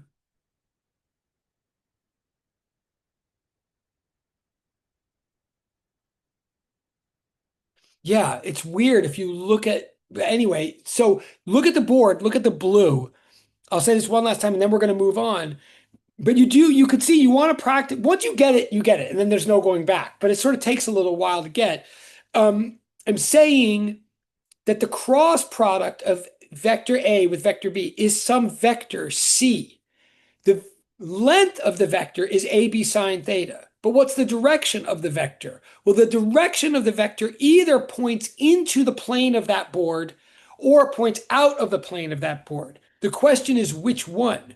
And I'm saying the answer by convention is given by the right hand rule. You take your fingers and point them along vector A, the fingers of your right hand, point along A, curl those fingers toward B, and wherever your thumb points, that's the positive direction of the answer. So in the case of this drawing right here on the board, the answer would point into the plane of the board because I went from A down to B. So my thumb points into the board. So I would look at it like the back of an arrow, floating away from my eyes into the board. But you'll know that you're following what I'm saying is if you took your same right hand and placed your fingers along B and curled them up toward A, you'd get an arrow that points out of the board. And that's correct. The cross product is an anti-commutative relation. If you flip the order that you of the vectors that you perform it on, you get a negative sign. You get the negative of your original answer. Wait, now, obviously, we have to do examples with this and stuff like that. But does that make sense so far? Oh, okay. I think at least my confusion with it is curling the hand should be angled to the right side, bending the hand back. I think we don't wait. I'm reading what you're saying in the chat. Bending the hand back, though, that concerns me. Bending the hand back. Should be angled to the right side. No, you don't. Well, B should be angled to the right side, kind of in the same way that A from the start was angled to the right side. Like A is going up and to the right, and then B is going down and to the right. So my hand like swings from upright to downright, and my thumb is just left there dangling like this. Is that what you're saying? A is and B is on the right side, but when you curl it to the left side, but when you curl, it's to the left side of the vector. When you curl, it's to the left side of the vector. When you curl, the hand is to the left side of the vector. I can just show you too where Oh, yeah. my Okay, yeah. confusion is. So you have like your plane, and like B you have like right here. So Right. why would you bend your hand this way if B is like to this other side? So wouldn't your hand bend this way to give you your Wait, answer? it's a great question. I think I understand what you're saying. But wait, but do that again. But your hand originally was your hand originally along A, pointing along like your fingers of your hand originally want to be pointing to like the tip of A, right? So wait, so do that again if you don't mind. Like, do, Yeah. So my hand's sideways right here because A is in this direction. B okay, is supposed to be in that direction. So when you curl it, you're curling this way, yeah. but B is right here. So wouldn't you bend back toward B to give you your configuration, or do my like fingers need to be against paper? Is it possible because the mirror is on your video? Wait. Okay, wait. Um, it may be a mirror videoing thing because, right, like, okay, it may be right. There might be a Zoom thing going on because in my everything you're saying, Angel, is right, and I will move on a second because, right, it's starting to warp all of our minds, I'm sure, and you could probably watch other videos. But what everything you're doing, Angel, makes sense and is right. But I feel like your hand is going in the opposite direction of the vectors. And it may be because we're getting a mirror image from Zoom, which I tried to correct on my, like, Yeah. there's like this. I know we're going to move on in a sec. Whoops, sorry. I didn't mean to do that. Wait, there's a, if you go to video settings, right. I definitely agree with what Lillian is for sure. I like what Lillian's saying. Like, if your hand is doing anything awkward or struggling, like something, then your hand is not lined up in the way that Yeah. it's meant to be. But a lot of this may be because look, watch, if I press this button, I just flipped on the video, right? And then everything. So right now to me, my hand is lined up with my vector A on the board, but to you, it's not. I know that. But if I press this button, now it is. So there's something, that's just a way, because it's like looking in a mirror where everything is like left, right, inversed. So I thought I was doing this correctly for you guys when I go like this. Sorry, when I go like this, I think it's correct for you guys. But for all I know, that flip is happening again on your side. So one of these is working right and one of these is working wrong. And this is like crazy. So I do agree with Lillian. Like, if somehow, and I agree with Angel, like, Angel, you're right. If like you shouldn't have to be bending your hand back. If you are, it's because there's some mirror image weirdness going on from Zoom, and therefore I should just move on. You you should just be bending your hand in a natural way, not back. That is the point. So I feel like there's like a Zoom confusion thing happening, so maybe we should just practice on our own. Or if all of that, if we don't like that, just take your three fingers from your hand. They form a XYZ coordinate system. What we're really just trying, I know this is crazy. All right, I'm going to move on. But really, what I'm just saying is it's always your right hand. As long as this is X, this is Y, then my thumb will be Z. And if I do it, and if I shouldn't have to do anything awkward with my hand to see that. We'll get used to, I'm going to move on because it's driving people crazy. But nobody's crazy besides me. Like, Angel's right, Lillian's right. I'm moving on. You'll get used to it. I promise, or will get used to it. Yeah. Oh, sorry. And I didn't mean to say Lillian. I'm sorry. I did that again. But okay. I gotta watch the chat doesn't always make it clear when it's all right. Anyway, but she's totally right. Anyway, if I've outed anybody this period, submit for double points. Just remind me. I'm going to set up a portal if I accidentally out you, and you can get double points for because I don't mean to do that.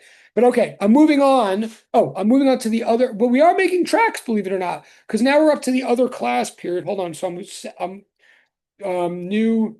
Um, um.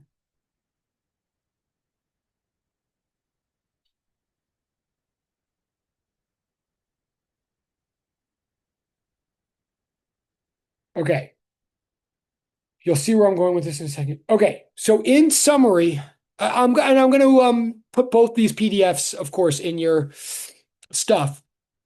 So the summary of what we're saying here is if you cross two vectors, um, you get a vector whose length is the length of one times the length of the other times the sine of the angle between them, and whose direction is given by this crazy right-hand rule. And again, by the way, even if it frustrated some of you, please, the main thing is this whole right-hand rule nonsense is just to make a conventional determination of whether we're going out or going in. It's just for self-consistency.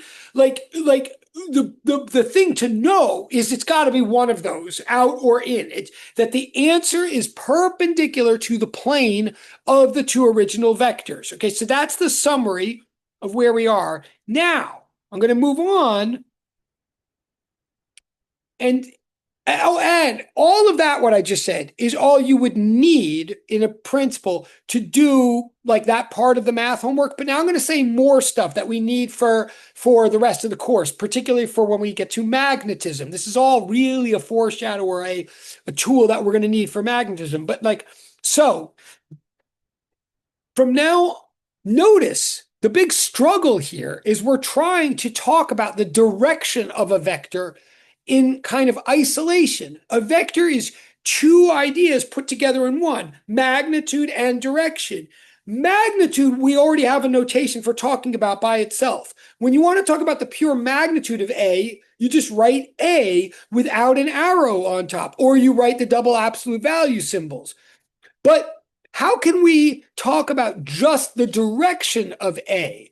Well, the answer is this. From now on, so this is new now to everybody. I mean, it's new in this class. I'm saying it for the first time. From now on, if I put a caret over the vector letter A, instead of putting an arrow, if I put a caret, in physics, we call that a hat. I know that's really silly, but we do. From now on, we'll read, instead of saying a caret, we're going to say a hat. And what a hat is defined to be from now on is a arrow divided by A. Like, not a joke. It's simple, but it's maybe not easy. From now on, a hat is the vector A divided by its own magnitude. So, for example, if I have the vector 3 miles to the northeast, so that's a vector. 3 miles is the length, northeast is the direction.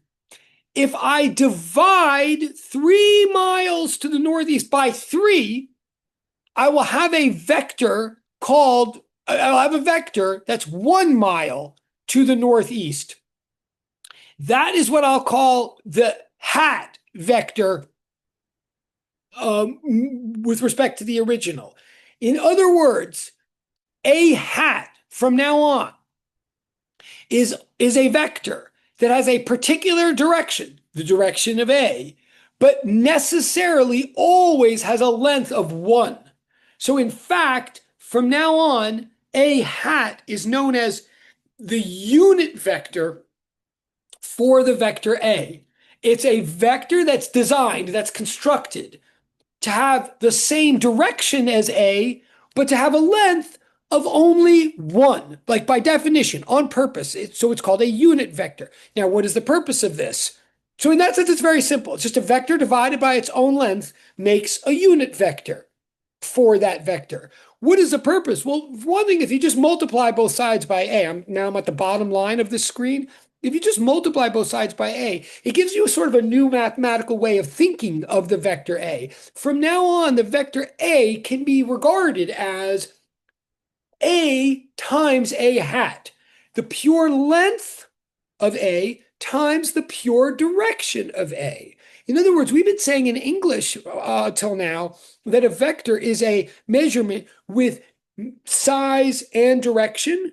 Now I'm just like literally trying to make it a mathematical package. I'm saying from now on, that vector package, A arrow, is a monomial. It's a simple product of two terms. One term, A, a term that represents the pure size of the vector without any direction at all, times A hat, something that's representing the pure direction of the vector that always has a size of 1. So it doesn't have anything interesting going on in the size, or it doesn't have anything different going on in the size. So it's like a pure size times a pure direction makes a vector. Is is one way to think about it from now on. Okay, so we've defined the unit vector A hat to be A vector over A so that we can from now on think of the vector A as A times A hat. I'm going to go a step further with that. Let me just see what. But yeah, okay. So I'm saying A hat is now the unit vector for A. A hat is the unit vector for A. We're going to see what my next. Yeah, okay. I'm kind of saying three things at once. First of all, I'm defining. So A hat, the unit vector, is a vector. It is a vector. It has size and direction, but its size is always one. Like that's the point. That's why it's called a unit vector. Um, I and I'm saying it allows us from now on to write A arrow as A times A hat, but I also want to say, you might want to put this in your notes. It's partly a notational thing. I mean, it's partly so that we can cut down on English and frankly, ultimately cut down on all this confusion about in and out of the page, which is confusing. And I don't mean to confuse anybody, but luckily we've got like a better way of talking about it than that. And that's also why I'm moving on. If you didn't fully love all of that, it's okay. But the other reason we're going to deal with unit vectors now is it also gives us a new way of looking at vectors. From now on, in a way, when I say that the vector A is like A times A hat, I'm also kind of trying to say something visual. I'm trying to say that from now on, when you think of the vector 3 miles to the northeast, a way to think about it that's very useful is think first we had a vector that just pointed in the northeast. Like think of the direction first from now on. Instead of, if you say, how do I get to the post office, Yaverbam? And I say, walk 3 miles to the northeast. I'm saying from now on, kind of think of it more like this. Say, you're going to walk to the northeast. Oh, okay. How far? 3 miles. Like, okay, what's the, in other words, I'm saying from now on, when you think of a vector, first think of some arrow that points in a particular direction that really like nails down that direction. So an arrow that points northeast. Well, how long is that arrow? Let's say it's always 1 unit long. So you first just think of this base unit vector, a 1 mile vector or meter vector that points to the northeast. And then when the person then goes, yeah, but how far do I have to walk?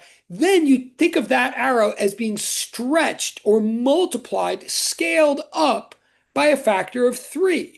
Remember, in other words, remember I said before that whenever you multiply a vector by a scalar, you always get a new vector. Now, when I'm kind of coming back to that and saying, actually, that's how we can think of vectors in the first place. Think of any random vector that you ever had as some unit vector that then got scaled up or down by a certain amount. So the vector 3 miles to the northeast, you want to think of it as having been constructed in your mind as a 1 mile vector pointing to the northeast that then got stretched by a factor of 3.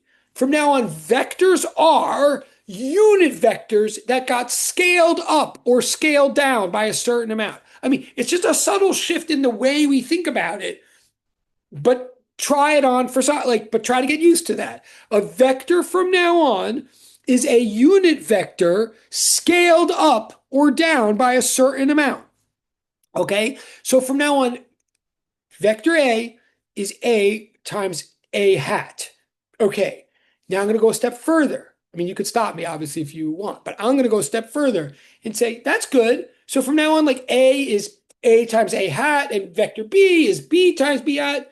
But we could do a little bit better because the thing is now, that means if you have 2 vectors, A and B, well, then B is like a unit vector scaled up by a certain amount, and A is a unit vector scaled up by a certain amount, but those unit vectors have nothing to do with each other. Like they're just 2 random directions. So how easy is it for me really to relate vector A and vector, how is it really possible for me to relate the 2 vectors to each other? And the answer is it becomes a lot easier to relate 2 vectors to each other if we first agree that we're all in the same coordinate system, right? Like in other words, you could walk like a half a mile, like at 30 degrees to the northeast, and your friend could walk a quarter mile at 45 degrees to the northwest.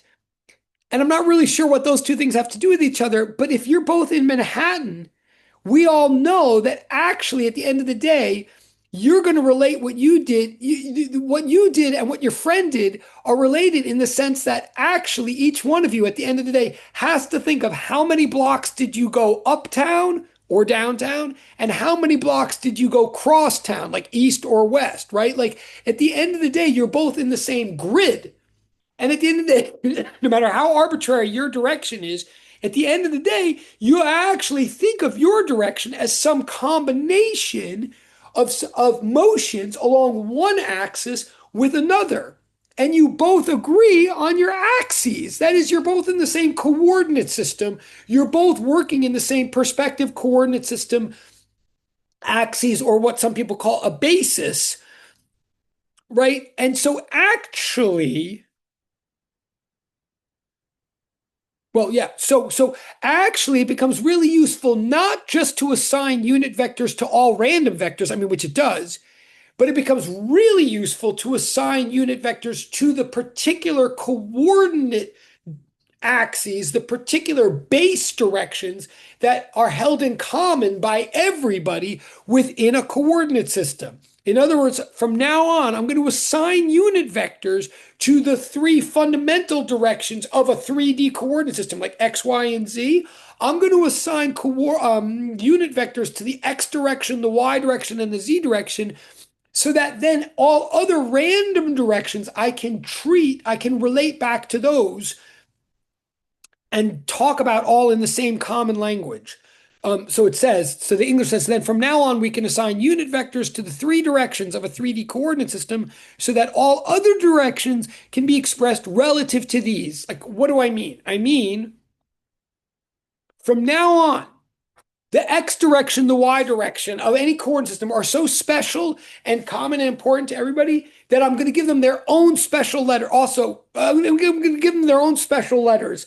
And also because like we use X, Y, and Z so much in math, it gets confusing, like what X means. So from now on, lowercase I hat is what we use instead of X hat to mean some X vector, some horizontal vector divided by the length of that horizontal vector. We could have just called it X hat, but from now on, we're going to call it I hat.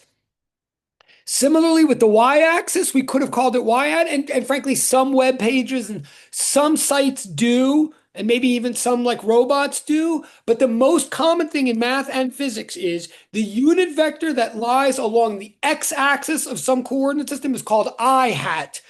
The unit vector that points along the y-axis of some coordinate system is called j hat.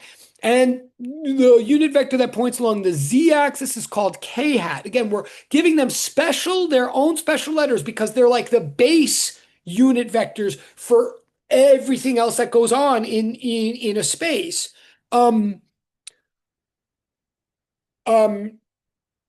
So I can imagine any three-dimensional grid, any coordinate system, X, Y, and Z. Again, like this is all kind of coming back to Galileo and all of that. Like everything is relative. It's not like there's an objective x-axis objectively in space.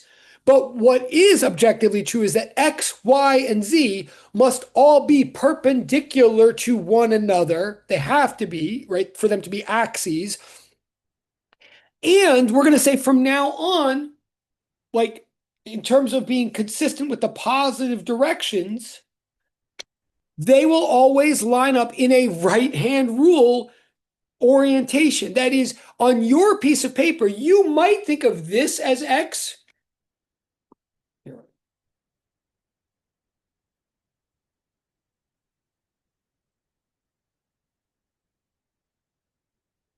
You might say, wait, I like that to be X, Yaverbaum. Wait, what? You're confusing me. I thought that was X. Okay, sure. And you can make this Y. Sure. And often I do. In fact, on the next page, I'm going to. But then notice, if this is X and this is Y, if this is, now this is what's going to confuse you. I don't know if this is being mirrored. You might, by the way, try on your side of Zoom. If everything I'm saying seems backwards to you, like with Angel, like I don't think it's Angel's problem.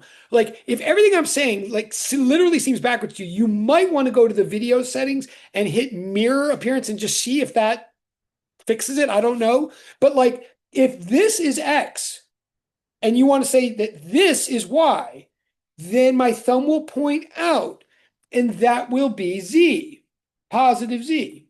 Like it won't point in, right? So I'm saying X is out. I'm saying X is out, Y is to the other side, and so Z is up. You can rotate your whole thing. If you don't like mine, you can rotate it and make yours, but it will still be self-consistent with mine. If we're both in a right-handed coordinate system, you can make X go to the right and Y go up, but then don't have Z go in. Z would come out. You see what I'm saying? Anyway, this is what I mean by a right-handed coordinate system or the right-hand rule. Once we're in 3 space, then the unit vectors that point along these axes are now called I, J, and K.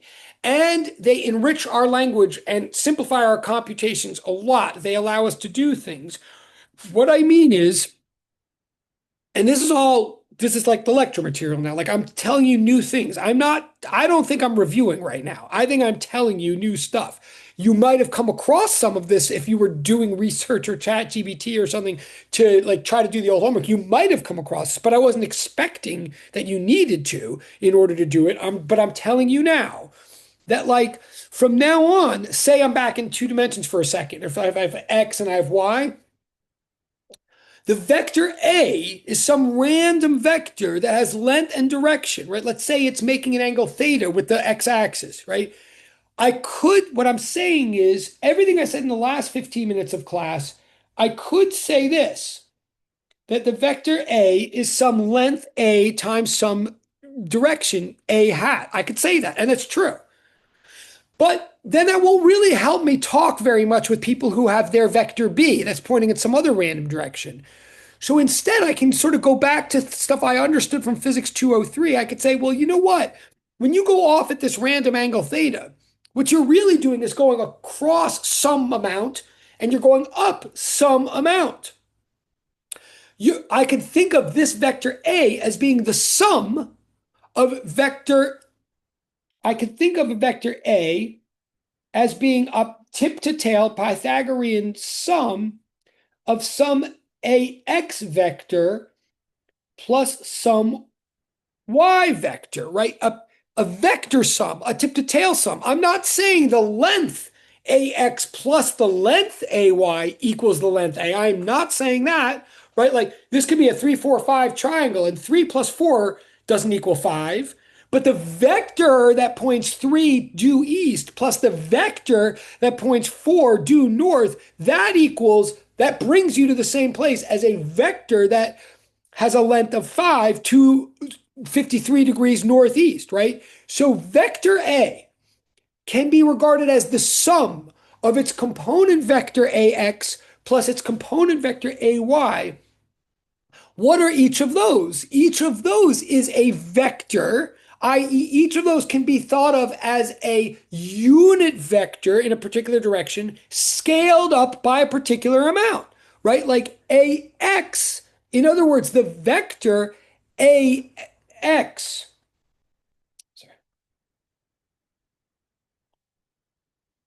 this whole thing here is the vector A sub X, right? It's some amount AX times the unit vector that points along the X direction, which we call I hat, right? It's starting to get a little abstract now, but maybe. But just remember, whenever I see I hat, you could think of that in your mind as X hat.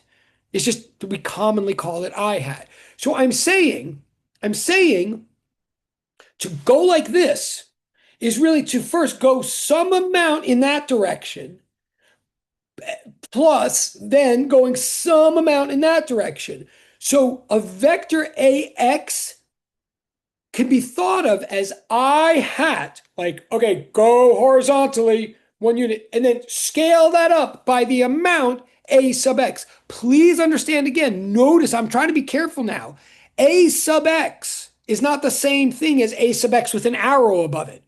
A sub X is the length of the vector AX with an arrow above it, right? The AX vector is the I hat vector, unit vector, scaled up by an amount AX.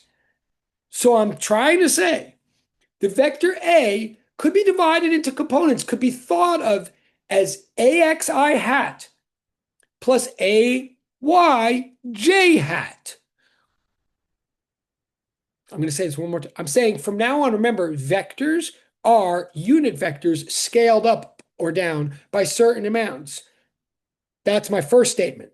But my second statement is any random vector pointing in a random direction can be thought of as the sum of base component vectors.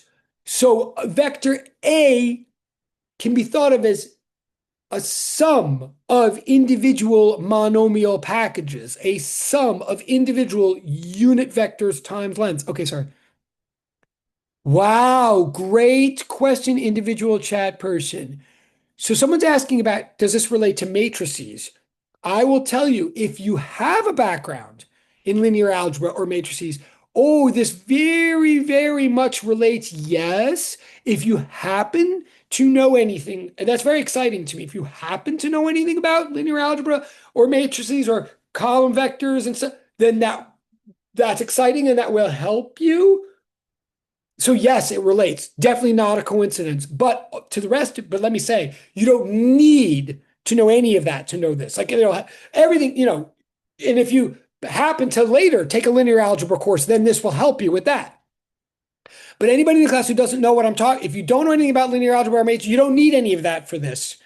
But yes, you are right, individual person, that yes, there's a relationship. You know, it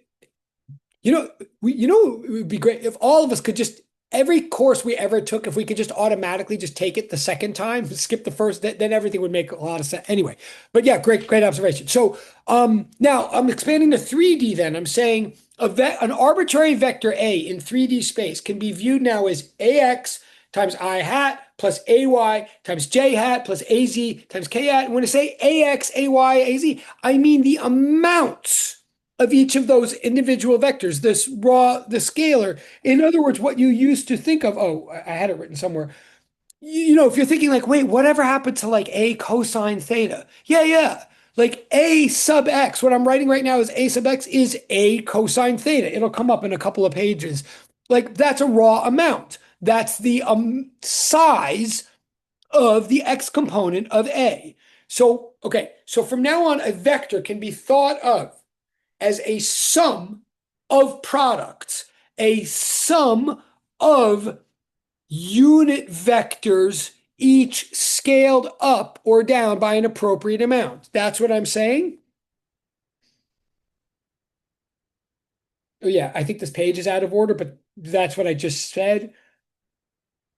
Yeah, and this is what I'm saying, right? So from now on, the vector is AX times I hat plus AY, if we're in 3 dimensions, plus AY times J hat plus AZ times K hat. And when I say AX or AY, what I mean is what you used to call A cosine theta. It's still true. It's not like not true. It's just, I'm trying to emphasize there's a difference between the magnitude of a vector and the vector itself. And the way we, yeah. So that's what I'm saying. Right. So this page. So I think you see what I'm saying. Okay. So I'm going to go to the next page. Okay. So now given all that, now I'm going to pause and turn it to you. We've got like 18 minutes left. This is what people wanted to see in a way. This came up on the screen a couple minutes ago. I'm going to ask you now in direct chat, and I won't call anybody out. In direct chat, please give answers to these 2 questions. And granted, anyway, try your best. I want to know the and I'm looking for literal answers here. In direct chat, I'm asking 2 questions. I'll wait till I get a bunch in the direct chat. And if you want to say, I don't understand what's going on, or I understand the question, but I don't have an answer, like give me some honest feedback. Whatever you do, you can submit for points. And if you're wrong, you can submit for even more, right?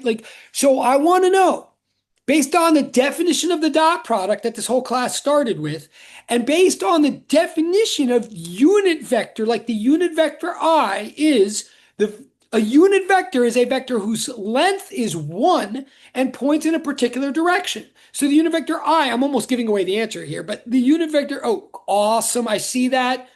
And I agree. I'm just saying, I see one thing in the direct chat, which totally shows the person's paying attention. And also the person happens to be right, but it's direct. So thank you. So I'm not, so you should all still do it, but that's awesome. I'd like to know. Great. Wait, I'm seeing things in the chat. The second person who just went in the chat, there, I will say this. One of the answers, you're correct. Wait, okay, okay, great. And if you're a little confused, if you're following the question but you're a little confused, that means we're getting our money's worth. That's like that means it's worth it us being together. So I'm going to clarify in a second as soon as I get a bunch of answers in the chat. But I will say there is an answer to each one of these questions, and it's not the same answer. It is two different answers. But what I'm writing is the dot product of I with itself, and then the dot product of I hat. I'm doing I hat dot I hat, and then I'm doing I hat dot J hat. And yes, the first one, you're the person who says I'm not confident, but is the first one something? Yes, you're correct about the first one. That's good. Oh, cool. And cool. Someone's actually figured out how to like actually type in the chat with symbol. That's great. And yes, I agree with that first one, the person who did it with the symbols. Okay, I understand. Great. Okay, great. I'm getting a bunch of answers. And since we are running, that's great. All of you should submit for points. I'm going to tell you the answer. Great. Right.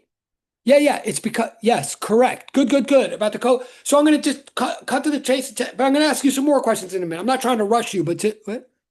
Wait, I'm looking. This is great. So you guys really are participating. And again, remember, no matter what you write, you could submit for points, and I'd really appreciate it. Okay. Right. So it is multiplication. Well, here, all right. So I'm going to say the answer, and I'm going to give you another chance in a second on another one. Well, to cut to the chase, I believe the answers are 1 and 0, respectively. Now, half the people are going to tune out. But why? Look, the definition of dot product is you take the magnitude of one vector times the magnitude of the other vector times the cosine of the angle between them. Now, these vectors are unit vectors, so no matter what if they're unit vectors, the magnitude of each unit vector is 1 by definition of unit vector. So it's 1 times 1 times the cosine of the angle between them. Well, these two unit vectors happen to be the same one. They happen to be the unit vector that points along the x coordinate axis. But whatever it is, it's the same one. So the angle between itself and itself is 0. I mean, it's parallel with itself no matter what vector it is. So I believe that I hat dotted with I hat will always be 1 from now on. Okay. In other words, any vector, any unit vector, if you dot it with itself, you'll get an answer 1. Stop me if you, I'm not saying that's obvious. I mean, I just taught it to you, but does it make sense now that I've said, can I get some affirmation or, great. Thank you, Jit. All right. Awesome. So I'm going to go. So that's the first. Great. Thank you, Gabrielle. Oh, thank you. Okay. And thank you, Teresa. And if you, oh, sir. Okay, great. I really got to. The hat is over the opposite. Well, the hat. So I mean, the hat always the hat is over whatever the vector symbol is. Like whatever the vector is called. If it's called A or it's called I or it's called X, we're putting the hat is instead of an arrow. But what the hat always means now, hat means unit vector. It means it's a vector pointing in some particular direction, but necessarily has a length of 1. So what I'm saying now, that's hats in general. But now I'm saying I hat from now on is the unit vector that points along the x-axis. So it's like a base unit vector. It has a length of 1 because it's a unit vector, and it points along x, like by definition. From now on, I hat is the unit vector that points along the x-axis, and j hat points along the y-axis, and k hat points along the z-axis. I'm just answering a direct chat question here. So I don't know if that answers it or not. But so any unit vector, any hat vector dotted with itself will always give an answer of 1 if all this logic like holds. But then to get to the next question, oh, well, okay, so I just wrote that. So any unit vector dotted with itself gives you 1. But now, what about the other question? What about well, oh yeah, well, here's the answer to the other one. I dot with j. So now we're taking 2 unit vectors and we're dotting them with each other, 2 unit vectors that are perpendicular with each other. Like by definition, because one is along the x-axis, wherever the x-axis points, and one is along the y-axis. So their lengths are still 1 because they're unit vectors. So it's 1 times 1 times the cosine of the angle between them. But now the angle between them is necessarily 90 degrees. How do I know? Because one is the I hat vector and the other is the j. Like one is the x-axis and the other is the y-axis. So it's 1 times 1 times the cosine of 90, which is 0. So the dot product of these is 0. So I'm now saying from now on, and I'm going a little bit fast so we could be almost somehow caught up with the other classes. I don't know, which is great. Just to warn you, like we've got 11 minutes and we're just about at the same stage as the class I met this morning, which even though you've missed more, so that's great. I mean, so thank you. So the summary so far is any unit vector dotted with itself is 1, and any base unit vector dotted with another base unit vector, a perpendicular axis vector, is 0, like all the time now. Now get a little fancier, a little harder, and I'm going to ask about the cross products now. I want to ask you, what is I cross I hat, cross I hat? What is I hat cross J hat? And what is I hat cross K hat? I'm going to ask you that now. I am trying to move. We've got 10 minutes. I'm going to ask you to put answers to those in the chat. I'm going to pause till I get some in the direct chat. And I'm going to warn you that this is a little bit harder because now I'm asking for answers that are vectors. There is answers to these questions, but like your answer won't be a raw number now. I mean, if it's 0, then okay, it's 0. And at least one time, I guess it is. But if it's 0, technically that means the 0 vector. That means no magnitude and no direction. But if it's anything other than 0, you're going to have to somehow provide a magnitude and a direction. So I'm going to pause for a second. I'm watching. We've not 9 minutes. Yeah, we have 9 minutes. So I would like to know, what is I hat cross I hat based on everything we were saying? And what is I hat cross J hat? And what is I hat cross K? I'll wait till I have a couple of answers. Oh, great. Great. The very first person who just put something, I agree with 2 out of 3 of their answers, which is great. But that also shows this is worth our time then, because I agree with 2 out of 3 of their answers, but not the third. And then yes, the first person who said about just gave an answer. The first one, I agree with the answer. The first one. Well, the 90 degrees I got because I and J, I means the unit vector for the x-axis, and J by definition means the unit vector for the y-axis. So axes. So we're now in a land where we're not even. I've moved. Okay. Okay. Great. Thank you. Okay. Oh, okay. Great. I see 1 to the right, 0 to the left. Close. I see 1 to the right, 0 to the left. You have the right idea. You're definitely with me, but I think I'm going to correct your answer slightly in a minute, if that's okay. I'm going to wait for one more chat, and then I'm going to just talk it through. But see, this is a little harder now, right? You see, the dot product is like one thing, and the cross product is kind of another level. Great, great, yes. Oh, good, good, good. Oh, very good person who, because of sine of 0, 0, I cross. Great. I see what's happening in it. Oh, yes, you do. Do I have to say, wait.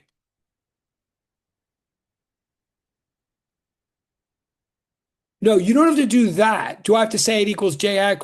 Not quite that, but almost. It's not that bad. The thing you said before was right. All right, I'm going to just do this since we're running out of.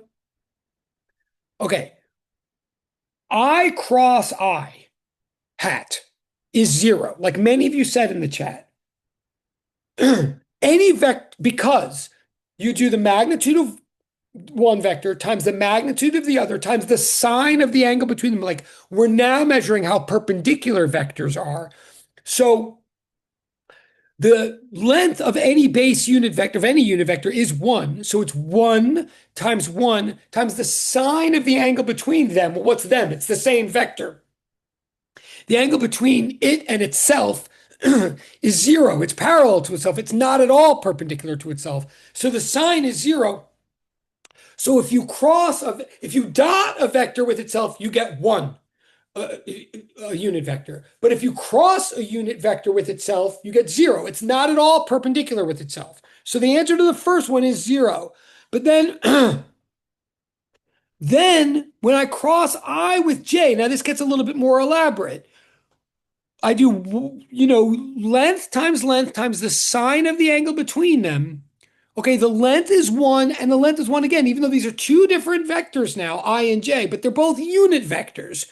So the length is 1 of every unit vector, no matter what.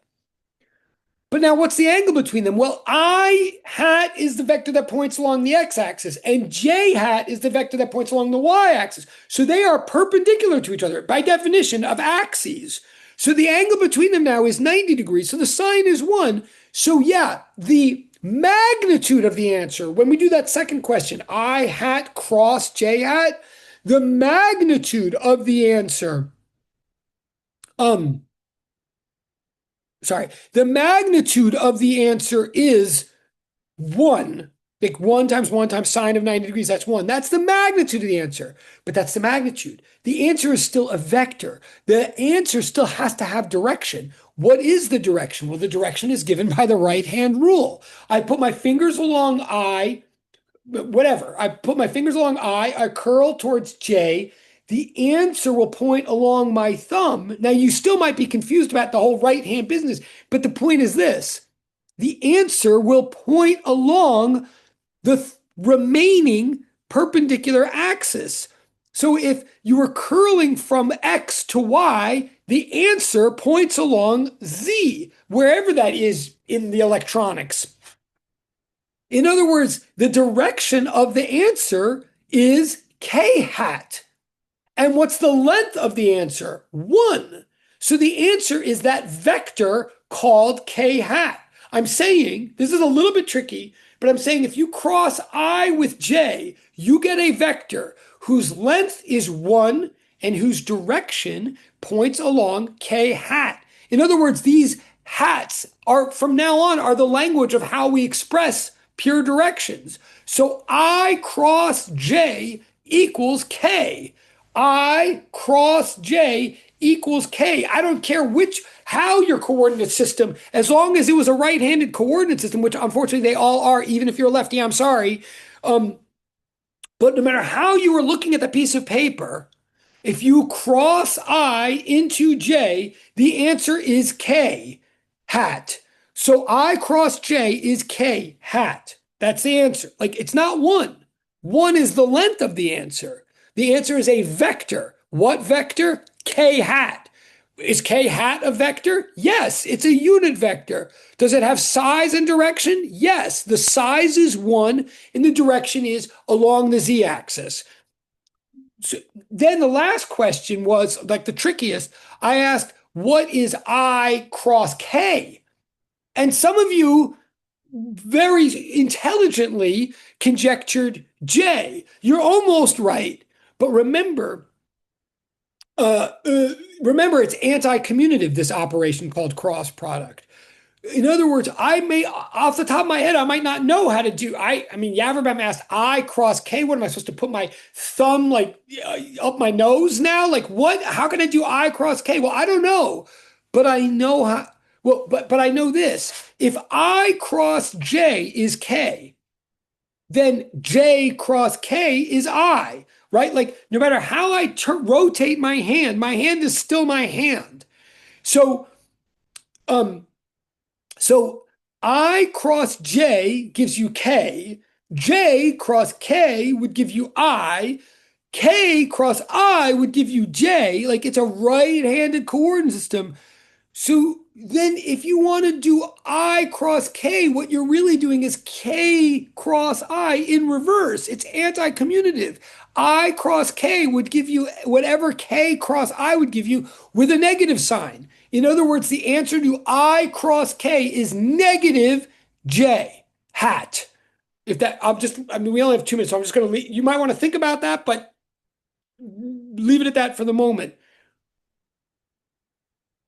Last thing I'm going to say this very quickly. Of course, I'll pick up on this next week, but that's the main thing. Now, you know how to do dots and crosses with base unit vectors. So that's a lot we just learned today. But last thing, to put it all together, if any vector, and we have 1 minute, I know, if any vector A can now be written as AX I hat plus AYJ hat plus AZK hat, if that's a three-dimensional vector A and we have a three-dimensional vector B, then when we dot A with B, we technically would FOIL out all those terms. We would get 9 terms in our answer, right? AXI hat dotted with BXI hat plus AXI hat dotted with BYJ hat, et cetera, et cetera. We'd have 9 terms and our answer would be really long, but all of the cross terms would cancel out to 0, like we just proved. I hat dot J hat is 0. And I'm back to dot products now. And all of the similar terms would, like I hat dot I hat would be equal 1. So even though we'd write out 9 terms and it would look crazy, 6 of them would cancel out. And all we'd be left with is the 3 terms where the 2 components agreed, where it was both in the X or both in the Y or both in the Z. So at the end of the day, another way of understanding the dot product between 2 three-dimensional vectors, the dot product of A with B in three-dimensional space is the horizontal component of A times the horizontal component of B, plus the horizontal component of A, plus the vertical component of A with the vertical component of B, etc. In other words, the dot product can now be understood as the sum of like products. The dot product between 2 vectors is just the sum of all the products of their matching components, which in English we understood from the start. That's what we've been saying from the start in English. I'm just now saying it in vector language. Okay, so that's a lot. Congratulations. Thank you for rolling with all the craziness for today. I can't wait to see you next week, I hope. And I will stay here if there's any questions or any, but it's 1:30, you should get lunch or whatever, or feed your child. Okay, have a nice weekend, but I'm turning off the recording. I'm staying here if there's any questions. Thank you. Thank you. Bye. Have